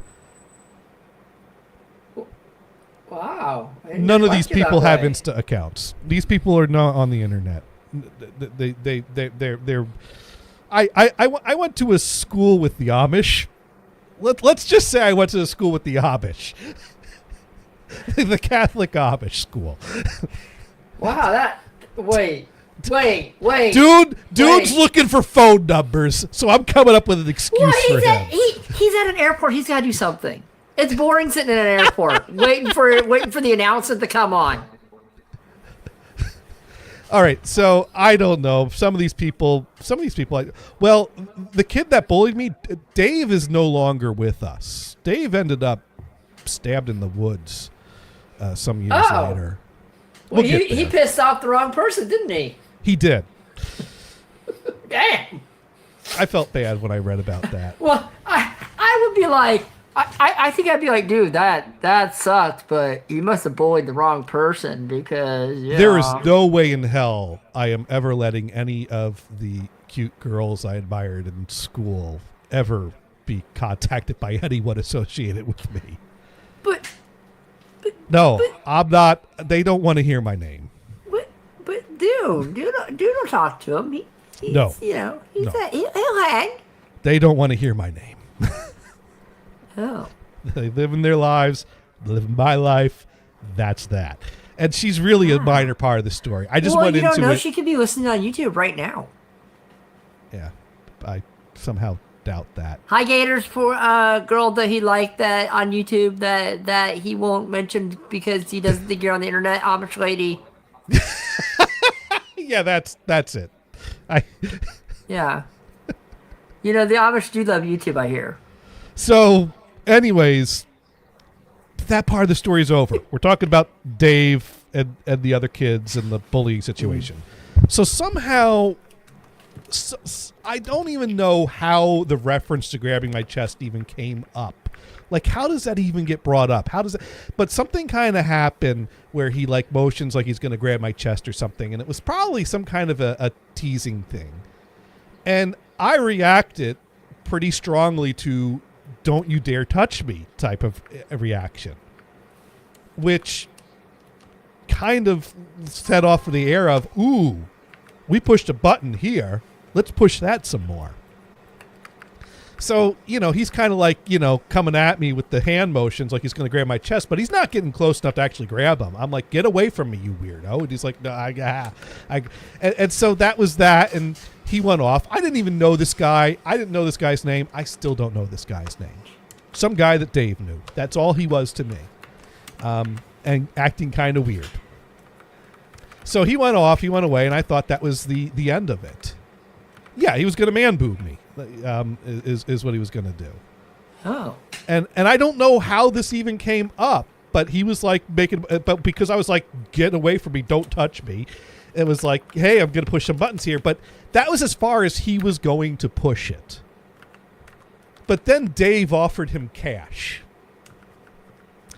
So some conversation goes on out in the hallway outside the cafeteria involving some money and like, hey, dude, we'll give you $5 if you sneak up behind Gators and grab his boobs, and it'll be funny. He really didn't like that, so let's, this will be a fun little prank to piss him off, because Dave don't really like me. I pissed him off on the bus. Now pisses me off when he gets chances. That's how this works. So I'm sitting there and having a conversation, doing whatever at the table. And sure enough, he comes up behind me by surprise and gives me a good old grab of the chest. Aww. I was not happy. Dave, I didn't know you liked me that way. No, not Dave. The other guy that Dave knew that Dave paid. Yeah. Well, you should say, hey, I didn't know you liked me that way. Oh, I was pissed. I was pissed on principle because I specifically told him not to do that. I made it pretty fucking clear that's not what I wanted. That's just going to make him excited, more happy that they did that. That's the thing. You sit there. So go ahead. So I turned around. I screamed at him. You get your hands off of me. So yeah, doing right like a hitman. Yeah, pretty much. He was the boob grab hitman. The bad boob grab hitman. Either that, no. You swing around and give him a hug and say, I didn't know you cared. I was on pure rage at this point. This was pure rage. So I turned around and I screamed at him. I don't think I cursed because I didn't naturally curse back then. I was a good Catholic student in the Catholic school. So, today I tell him to get his fucking hands the fuck off of me.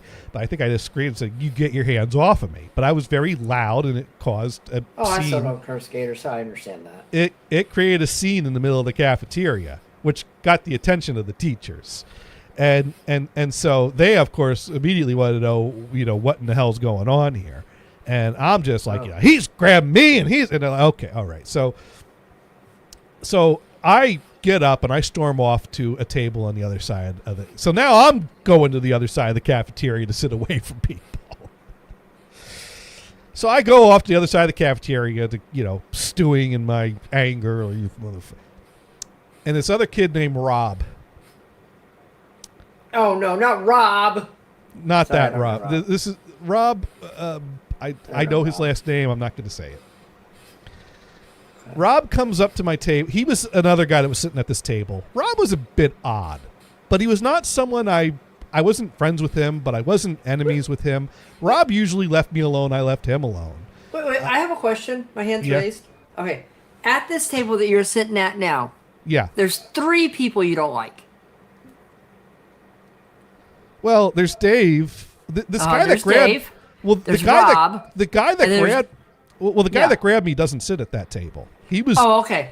He was having a little conversation with Dave when this grabbing. Okay, I thought there were when the- 3 people that you don't like at that table. I was like, I don't why is he remember sitting the at other table? people at the table, but Rob's at the table. But I didn't have any beef with Rob, and Rob didn't have any beef with me. He was just a part of the group, and they were all yucking it up over this. So they weren't done yucking this up. So now Sparky writes in, so you move tables 2 times, once to get away from the girl and again to get away from the bully. Well, yeah, because after what went down, there was no way I was going to sit at the same table with him ever again. There was no way he was going to sit at the same table with me ever again because, dude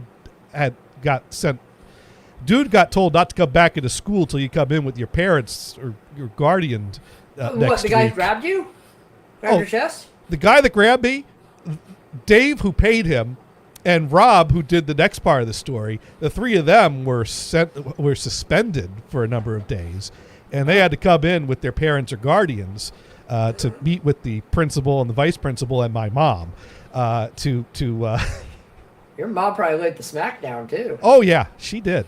Good. She gave me the play-by-play that Oh, you didn't get to show up? I was in class.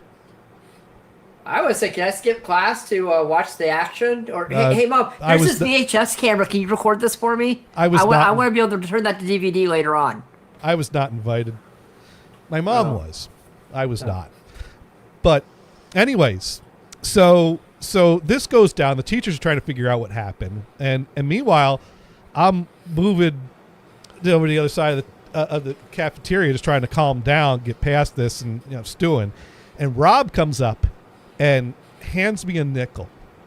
And he says, hey, it was from, I forget the guy's name. It was from so-and-so. He says that he hopes it was as good for you as it was for him.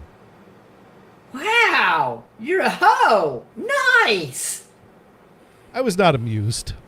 Oh, I have to say, Gators, I would have chuckled at that. I would have been like, I was angry. I would have been happy, but I would have chuckled and said, you know what? That's actually pretty good. That's pretty good. Horrible, but pretty good. It's pretty horrible. And It's so pretty that horrible, that but- nickel ended up chucked clear across the room.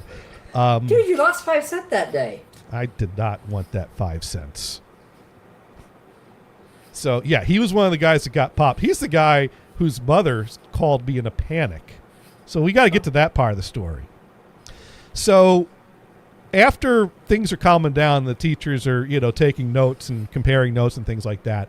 The 3 of them get called down to the office and get sent home early and get told, don't you come back till we're ready for you to come back, basically. Don't let the door hit your ass on the way out.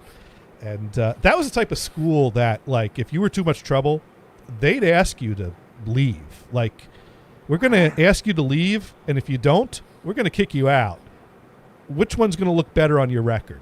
That kind of shit went down all the time at my school. my class got smaller and smaller, but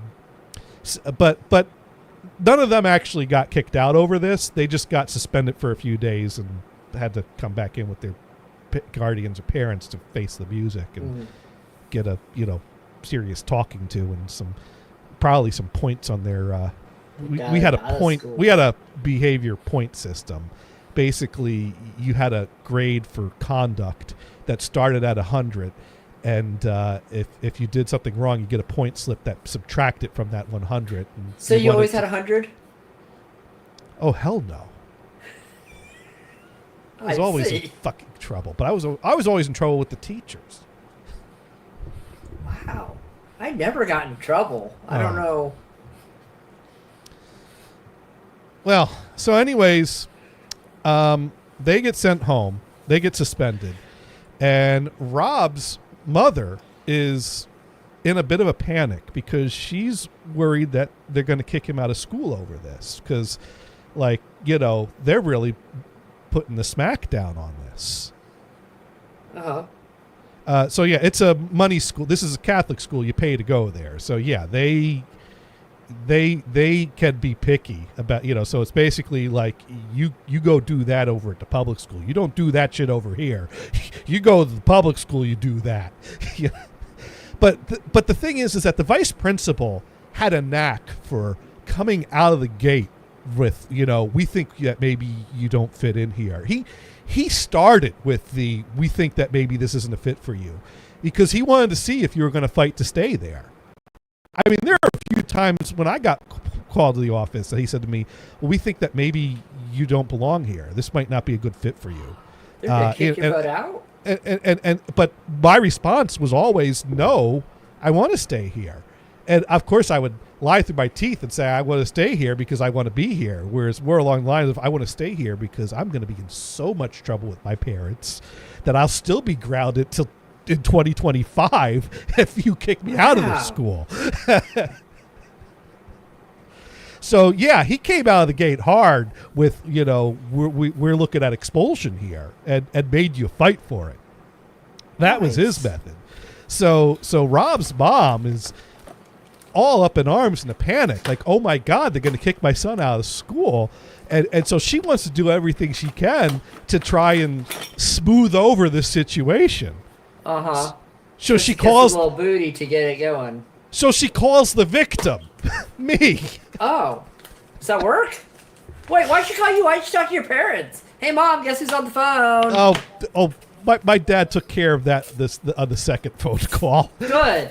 I'm surprised it made a second phone call. Hey, Dad, guess who's on the phone? They want to talk. Sparky writes in, wait, your boobs got touched and you're the one who might get expelled. No. I was not in trouble on this. I'm referring to past times I was in trouble as an example of how I know what the assistant principal's MO was. That it was normal for him to start with the threat of kicking you out of the school and making you fight for it. So anyways, Rob's mother, because mind you, back in these days, they'd send home a packet of paper with everyone's phone number. Oh, you had everybody's number. I didn't have to ask the girls for their numbers. I had them. No way I was going to have them? Hell no. I was way too scared to ever call anyone. I would have called him and say, yeah, why do you have a problem? I'll move K Wills. But fine. I had the number. Yeah. I honestly, this is why I would do it, because I know they wouldn't have answered that before I would have called. I would have said, okay, I'm leaving a message on the answering machine. Listen, I'm sorry, I didn't mean to do this. I'll sit in a different place. You don't even have to talk to the girl. Well, here's what happened. So Rob's mom calls me, but the tone of the first phone call was, I feel bad this happened to you. I wanted to talk to you to find out what happened, and could you tell me what happened? And I told her this whole story I told you, although it was probably a quicker version of it. I told her about how her son gave me the nickel, and what he said. And she's like, oh, I'm so sorry that you went through this. I feel so horrible. As she's cracking a little smile during this whole thing, I'm sure. Oh, no, she was mortified, I think. But then she says, I feel so bad about this because, he's such a good kid. And I really, I would like for you to be friends. would you like to come over for dinner sometime? You and him could, get along and come over, have dinner with us sometime. Would you like that? And I Say no. recognized it as a genuine gesture on her part. I appreciate that, but no. She's trying to do right by, by me, at this moment. Oh, yeah, I see that. At least that's how it worried seemed to about be her at the son. time. But Yeah. as this unfolds, her motivations become more clear. She wants you So- to drop the whole thing. So I'm like, yeah, sure, I'll come over for dinner sometime. Really? You said sure? I said sure. In my mind, I thought there's no way in hell I'm ever doing that. Did you go over there for dinner? Hell no. Well, after my dad talked to her, I think the invite was rescinded. But What? You should it have was- showed up. Hey, I hear you having KFC. You said I could come over, right? I have no interest in going over this kid's house. Rob was a weirdo. He said some weird shit. I think he was a few sandwiches short of a picnic. Oh. Where is But- he now? I don't know, and I don't know how to spell his last name properly. But That is the right answer right there. but he had a friend named Greg. Greg was a bit more normal. I got along with Greg well enough. I had a few conversations with Greg. So the next guy that calls, the next phone call comes in to me is from Greg. And Greg's like, dude, what the hell happened at lunch today? And I'm like, oh, this thing, And he's like, dude, Rob's mom is freaking out. She's calling me. She's calling other people. She's like, they're going to kick him out. And I'm like, they're not going to kick him out. They never kick It's like, kids. they won't grab my boobs no more. They never kick out the kids that bully me. They're going to, bring the smack down a bit and send them on their way. He's not getting kicked out for this. Sparky wants to know if Rob sniffed glue. Rob was on the football team, but apparently he wasn't top tier. He spent a lot of time on the bench. But maybe he took a few too many blows to the head during football practice. Oh, maybe. And that's relevant to the story because one of the criticisms my dad has about that school is that my dad kind of over time observed that the good sports players in that school tended to get different treatment. Like the school was very athletic focused. They were proud of their football team. There are a lot of schools like that, Gators. There was a ton of schools like that. That's not just Catholic. It was my high school, Right. too. I mean, That's just standard procedure. But they were also proud of their marching band. So I was on the ends a little bit myself, but not as much as the football team. I mean, the head football coach was also the assistant principal.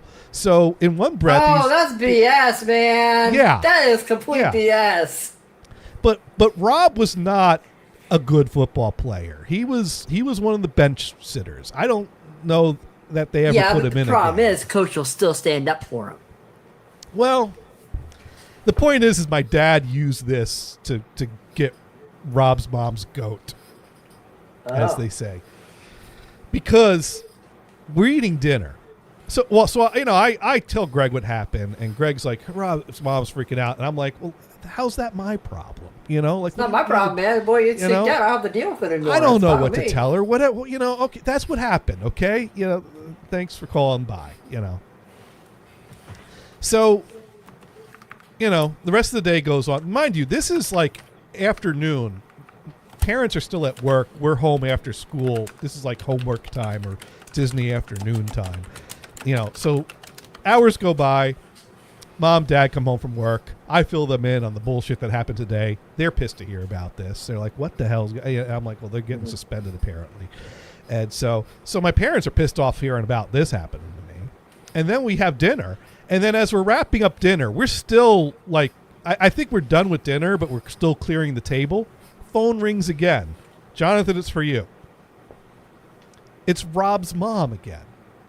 This time, she's not as friendly as last time. Oh, she's not friendly with you? Well, she's panicked. She's worked herself up into more of a panic.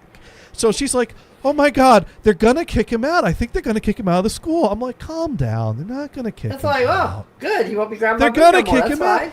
So I'm like trying to calm this lady down. And she's like, could you go in and talk to them?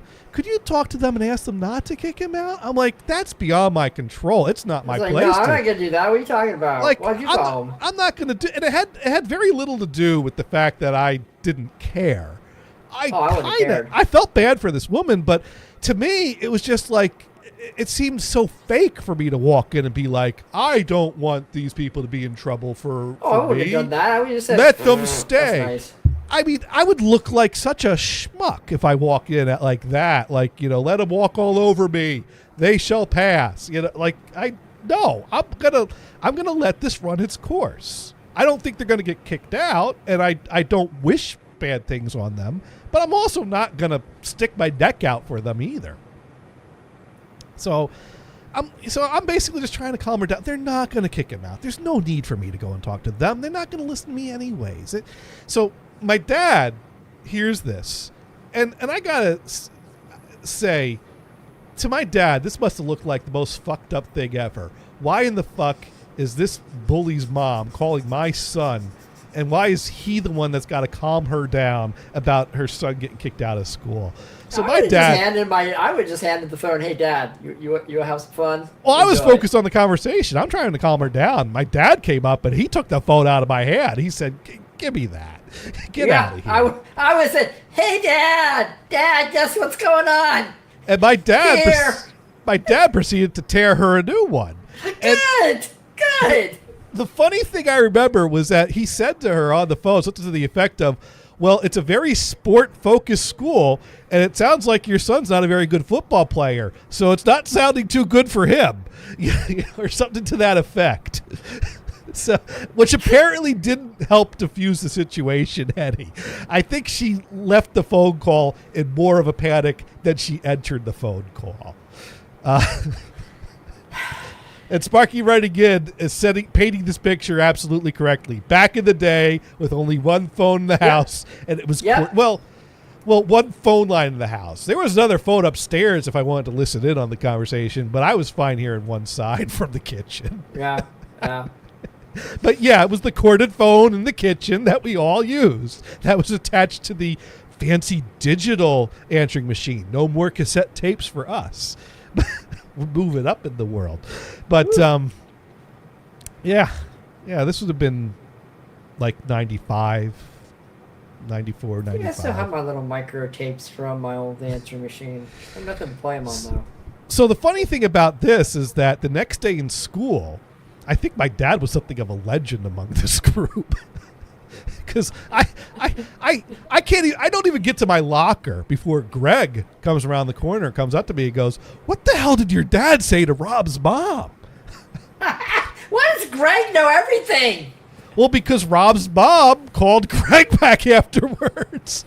Apparently, Greg and Rob were like the two musketeers. I always saw those two together. They were pretty chummy buddy. So Rob called Greg called Rob, so I'm sure Rob's talking to Greg about what's going on. Maybe Greg had Rob's mom's got it going on. She's all I want, and I wait for so long. I don't think it was, no. I mean, that'd be funny, but that's not the angle I'm going with in my telling here. The point is, I mean, Rob's in trouble, so Rob's probably not having a good day, so of course he's going to be on the phone with his friend as much as he can, trying to calm down. But I guess they were chummy to the level that Rob's mom was regularly in some kind of contact with Greg. Wow. That she felt. Is that odd though? I mean, honestly, what would you do if some kid's mom would call you just for conversations? That's so weird. I mean, maybe they were family friends. Maybe they were neighbors even. I don't know how or why Greg and Rob were as buddy as they were. But I never talked to anybody's mom like that. Even the ones I knew, the kids and the parents, they never called me. They're like, I don't know what the dynamic is there. All I know is that after my dad had it out with her, apparently she was on the phone with Greg. At some point she's talking with Greg, freaking out over that. Greg's like, "Oh, she was freaking out over the phone. She is. What did he say to her?" I'm like, "I don't know. He just took the phone from me. I had no control over it at that point." Oh, I'd say, my dad told her right, man. June writing in, "Hey, now there are videos that start that way nowadays. Things things that take you go, things that make you go, So, anyways, at some point they scheduled a powwow with the suspended kids and their parents or guardians, because in Dave's case, he didn't live with his parents. I don't know what the story is there, but I knew he lived with his grandmother. So, he seemed That like a troubled. happens, yeah. On reflection, he seemed like a troubled person, and so I kind of have sympathy for him now, looking back. Which was the part that had this getting into deep philosophical conversation on hours after New Year's with my cousin, because she's curious about how I'm speaking about him with sympathy. Exactly. But even part of that came from, so there was this guidance counselor at Immaculata named Mrs. Gleason. I can think of more things I didn't like about her than I did like about her. But my mom will always give her credit for the thing she did on my behalf on this time, was that she found out what was going on with this and followed up on this. And she gave my mom a call and said, hey, I wanted to let you know that they're having a meeting with those kids and their parents that bullied your son. And I think you should be here for that. That's happening, Monday morning at whatever time. My mom's like, all right, I'll be there. And she showed up there. And the principal and vice principal welcomed her in and talked with her and let her sit in on these sit downs. I said, can I bring my VHS camera? I want confirmation and show everybody. It'd be fun. So they brought them in one at a time, the kid and guardians. And they, they really let them have it. And like the kid who did the grabbing. Now, my mom says that, they really came down hard on them and they didn't, let up any. But my mom also gave me the insight that she got from it. The kid who grabbed me, she honestly believed that he had no clue that what he did was going to set me off as much as it did. That he didn't know me. He didn't know how much that was going to anger me. And she actually did feel a little bit of sympathy that, like, he had no idea what he was getting himself into. But not much, because he still chose to do what was clearly and obviously wrong. He also got paid for it, too. So because when she started saying I felt a little bad for him, I'm like, why? He grabbed me. It's like, well, I really don't think he expected you to react the way you did. But Did you say, well, he also got paid to do it? I don't think he would have said it was worth it afterwards, though. Probably not. But like, well, he started trying to play it off with, like, I didn't mean anything by it. It was kind of a greeting, it was like a handshake. Greeting, I see. And my mom said, oh, do you normally walk up to people and say hi to them and grab their chests? Is that what no. Well, no, I don't. So they shut that. Well, he right could have down. said only on the cute ones. Yeah, if he wanted to get kicked out. You say it with the chicken tit grin and they just shake their head. I'm like, no. He's like, don't do that. I think I would rather go to the public school. Let's go the fun route with this one. Go in there, get kicked out, get this done with. Yeah, that's the thing. My butt would not have handled Catholic school. They would have kicked me out in a year. They could, yeah. Yeah. I was a good kid, but I was a smart ass. Sparky writing in, only time my friend's mom would call me is if they were asking if their son is with me because supper was ready. Yeah, and that exactly. is the normal friend-parent friend interaction. But, I mean, I've had conversations with friends' parents while I'm at their house, maybe, and there's like time at the passing. house is one thing, but if they just call you and talk to you, but they never would call me to talk to me. So that's what's weird. That's such a weird dynamic. It is. I do find it an odd dynamic, but I also never spent much time questioning it because sometimes people have different dynamics from what's normal. Maybe Greg and his mom and they could have been family friends that gone or way they back. could have been, doing things on the side. You don't know. I don't know. I don't know. Yeah. I mean, maybe she was calling to talk to Greg's mom and she wasn't home yet, and it's like, oh, well, do you know anything that's going on with this?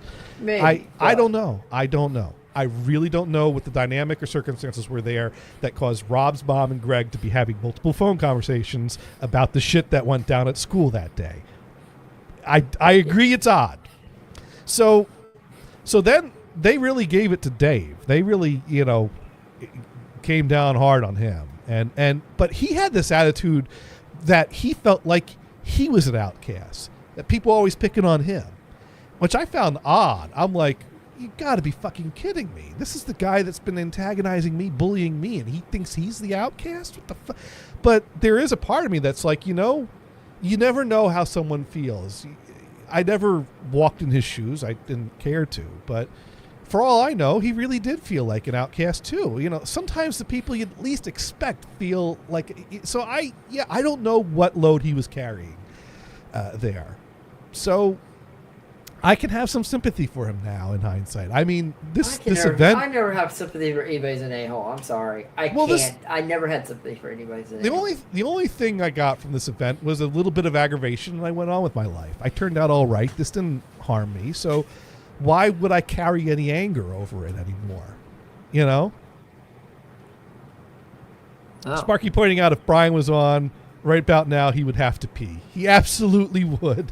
He's probably peeing right now, honestly. He probably, if we could give him a call, go, hey, you peeing?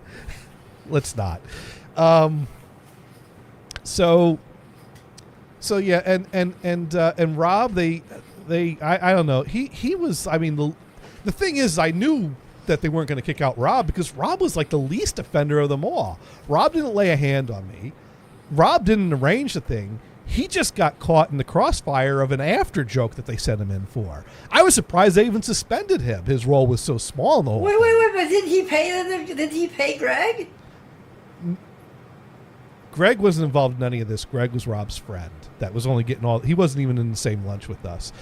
It was Dave's friend that grabbed me. Rob was the one that gave me the nickel and made the comment about he hopes that it was as good for you. See, he was a bystander. He's part of it. He gave you a nickel. He was a part of it, but he was the least part of it of the three of them. That's why I was like, for handing me a nickel, they're going to kick you out of school? I don't think so. So that's why when Rob's mom was calling me a panic, I'm like, they're not going to kick him out. They might kick the other two out, but they ain't kicking your son out. He was the least offender in this whole thing. He's going to get the smack down on him, and he's going to go back to class, See, that'll teach him. He'll give you a quarter next time. Yeah, that's the lesson to learn from this. If you're going to tip someone, tip them well. Yeah, exactly. You tip them well. Don't sit there and give him a nickel. Dude. What kind of a man do you think I am? That's right. A nickel? Silver dollar. I only take paper money. Wow. I mean, I can give you some Monopoly money, but... I'm a high-class man-boob guy. I see. See, I could joke about this. I really don't fucking care anymore. That's because it's over and you're with people around. It's understandable. But then I see you being upset. I mean, I got bullied as a kid. I just didn't give a crap. They would bully me, and I say, yeah, that's nice, and I keep walking on. So my mom felt very welcome by the principal and assistant principal and felt that it was very positive conversation, communication with them right up until the very end. And because I think there was some kind of a comment to the effect of, we've been having trouble catching all these things. We're trying to, I don't know what prompted the thing, but my mom made a kind of she felt free enough to speak that she started speaking a little more freely and said something, maybe you need to do a better job of training your teachers to handle bullying and things like this. And at that point, the assistant principal kind of changed tone and got very defensive of the teachers, saying, hey, our teachers are doing the best job they can. We're good. Don't question, he kind of took it like, how dare you criticize my teachers? Well, you know what? That's not really a criticism. That's something that says, hey, maybe you need to put this in their teaching curriculum that there will be bullying. And that wasn't a I would never have considered that a criticism. Well, plus my mom was saying, although my mom was saying that as a parent of a student, my mom was also coming at this with the mindset of knowing what it means to teach and her teaching philosophies.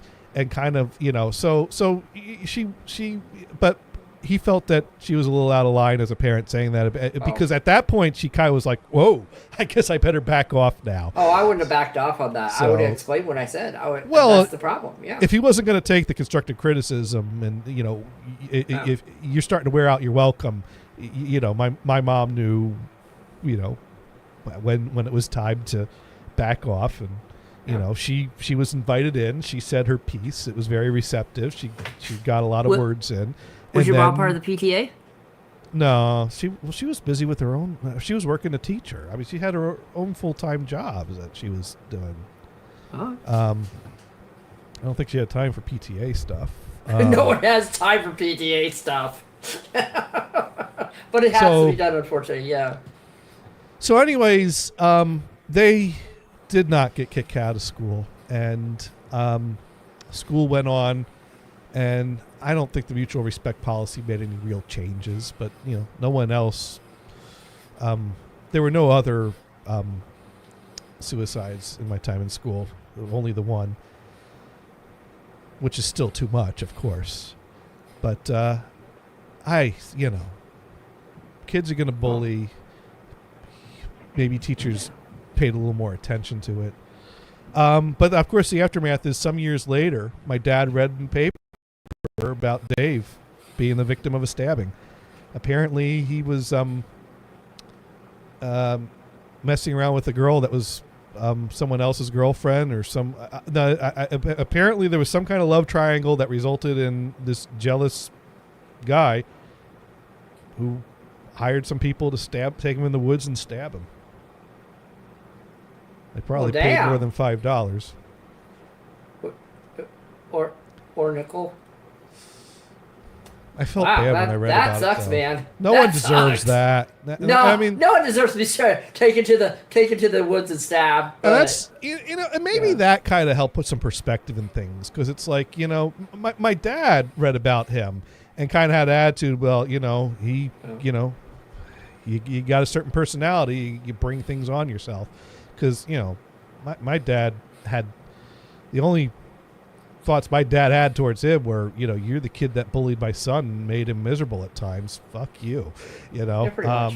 Whereas, this is a guy I knew and spoke with, and, I didn't like him, and he wasn't nice to me, but he was also a human being that I knew. And, that's kind of when it puts things into perspective that, all that's pretty... The girl with the hitman stabbed him. I don't know if that happened. No, from what I understand... There were he was I read the news article, because I actually read the whole news article, and I don't know if the guy that put the hit on him was an ex-boyfriend that was jealous, or if they were still together and she was cheating. But the point is that he was a jealous guy that wanted Dave out of the picture. And I think there were two guys that did the stabbing, and they took him into the woods. They lured him into the woods with them, and they stabbed him. Dang. Left him for dead.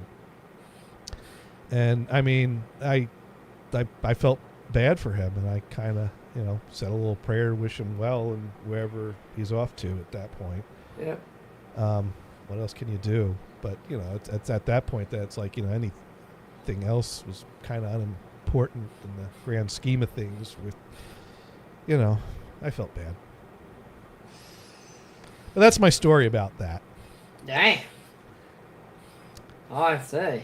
I think the only reason I really tell that story is because, to me, the punchline is my dad telling Rob's mom that she might be out of luck because her son's not a very good football player. That to me is the most worthwhile part of that story. I don't know if it made the whole thing worth it, but it's a pretty good line. Yeah. I mean, and that's the thing. I kind of realize that I tell this story, and I think, people are like, whoa, that's pretty fucked up shit you went through. And I'm like, yeah, but my dad got a pretty good joke in there. One of the few times he said something funny that I laughed at. Oh, it's worth it. There you go. I mean, anyways. That'll teach a son's parent for calling you, right? Yeah. Oh, by the way, doing one a picture of what Jordy looks like now. I don't know if this is now, but this is a before or after picture I found on the internet. Yeah, there's that. Okay, there you go. because I played the Geordie song in the little lineup at the start there. So hopefully Dune is boarding a plane sometime soon. I hope he is too. Or en route in a plane. I mean, if he was with me, he could have pre-boarded, but never mind. I know at some point he had to go back to Terminal C. So hopefully he's chilling at Terminal C. Or Yeah, because the Atlanta airport's just too freaking big. It is. It's big. I mean, they have a good food court area, but... I think I've only been there once for a I've been there couple layover. times. I was there at 3 o'clock in the morning with a 1-year-old child. My high school band trip to Disney, we had a layover in Atlanta. But it was pretty uneventful. That was also back in the 90s, so it's probably not the same Yeah. now. Yeah, I was a small child going to visit my mom, and I needed help getting from one gate to another, and they lost me. They took me. They got me on a tram, and we went somewhere, and I said, they're like, and they said somebody else's name. I'm like, no, I'm me, and they're like, oh, you're the wrong person. Like, that's not good. They held the plane. I was across Atlanta Airport. You were the wrong person. They held the plane for me, which was nice. But I'm like, they're like, nice. Get in here. We're gonna book it. He's like making calls, and I'm like, okay. You know what I like? And this is one of these things. You click on one, and they just show up in your feed forever. So now I will always have isolated recordings of interactions with air traffic control. Oh, good. In my, because people listen to these radios and make recordings of them, and then if there's an interesting interaction, they'll clip it and put it on YouTube. Yeah. I listen to air traffic control. Like, I have 4 airports to listen to. Because there are times that someone will get into an argument, and you're not supposed to argue on the radios. I know. That is. I know. Yeah. It's funny. And it's funny because neither side is supposed to escalate, and yet sometimes you get these interactions where they start going back and forth, and it's like what's also fun is to read the comments, because then you get people that blame air traffic control, and you get people that blame the pilot, and you get people that and then a lot of the people that are listening to these and commenting on these are pilots, and so sometimes you get them calling out people. You have no idea what you're talking about. I don't know. It's just a fun little thing on YouTube that. Yeah, they're a lot of fun. My favorite ones are the ones from the Vegas airport and the Cessnas that fly by, and they just don't pay attention to them. The Cessnas they're like, sir, you need to give us your plane identification, and then they're just like, yeah, you don't need that, and they keep flying. And they're like, yeah, we kind of need that with FCC and FAA regulations say, and they're like, nah, you don't need that. Well, Yeah. we can help you land if you need to land. No, it's okay. I'm just wait. Yeah. Well, those are the fun ones. There's a few notorious interactions that have been posted multiple times by all the people that post these things. Like there's this one exchange where someone flies into a Bravo, which is an airspace that you have to be cleared before you enter that airspace, like around a airport. You don't just fly into there. You have to talk to the controller that's controlling that space and get permission from them. And so like the controller's like, you're not cleared for this space, turn around and leave. He's like, I've been talking to you. You've not been cleared. Then clear me. No. Get out of my airspace. It's like, no, you did not pre-check with us. And he just keeps flying right through. So then she's got to divert all his traffic out of this guy's way. They get so mad. They get so mad, and I understand. You have the FAA for a reason. Yeah, that guy hopefully doesn't have his pilot's license anymore, because it's one thing if Probably it's didn't have his pilot's license to begin with. Back away, but yeah, that and then of course the other recording that is memorable is that guy that was doing that decided that he was done with this. He was going to go out on a high note, and so he hijacked the airplane, did some tricks. And he was, it was very sad, but the way he was just so chill on the radio is like, I'm doing Peachy Keen up here. Oh God, that was a good one. No, air traffic control here is pretty boring. Yeah, let me see if I It's can. there, but it's pretty boring. Let me see if I can find that one. That was. Oh, I think this is the I guy. got a lot of people that care about me. Oh no, that's the sad last line. That's not the. I don't want that one. Anyways, he was. I remember because they're like, he just stole an airplane, and they're scrambling jets, and he's just there on the radios like, I'm Peachy Keen up here, Nice. and they're like, we want you to land. We'd like to help you land. He's like, oh no, I'm not doing that. I'm not doing that. I'm gonna get screwed if I do that. I'm gonna go check out mountains over there. I'm doing Peachy Keen. Oh. Oh. I see. Yeah. I mean, it was sad because I was listening to that. And I'm like, that'd be an interesting guy to have a beer with. If he could have just landed and stayed alive to have a beer with me. But Yeah, unfortunately. he decided to go the alternate route and get the plane on the ground a different way. Yeah, that is not the way to land a plane. Yeah, they say a good landing is one that you can walk away from. A great He landing wasn't is walking the one. right way. A great one is one where you could use the plane again. Well, his landing was not great and it was not good. And It ended poorly. he apparently did some quite impressive tricks before the landing. But yeah, if you find those radio transmissions, there's some good lines in that. It's just too bad it's so sad. On that note, though, I gotta find more uplifting ways to end these shows. Mars, do you have any good stories that are quick that we can end with? I got an email from Quest telling me they now do hormone testing. Does that count? That sounds good. Yeah. Okay. Yeah. Yeah. They And, want to charge me for it more too. So. and if you break apart a chair, it's no longer furniture. Exactly. I have two of them. I'm going. There you go. I got my socket wrench ready to go. I'm just gonna take that. I was gonna do it during the show, and I figured you probably don't want to hear the every time. Well, it's better than the nail clippers. Oh, I have this right here too. I was just cutting Oh. my nails before the show. Yeah. Yeah, you used to do that during the show every week, which Yeah. is a fun running joke. Well, I still do it. I just do. Sometimes I mute the mic. That works. Sometimes I don't. Well, on that note, it's time to feed the cats and time to put Yay, to bed kitties!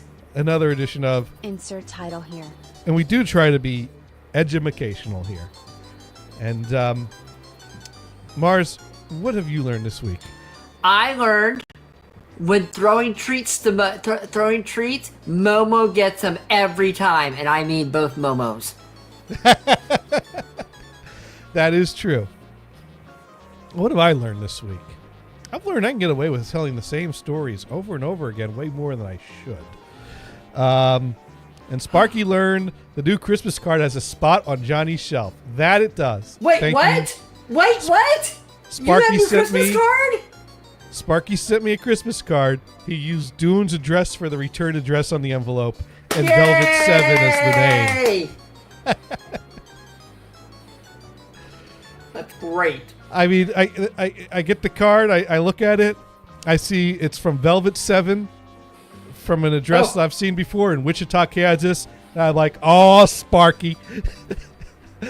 That's Sparky sending his Christmas cards. Nice. Yeah.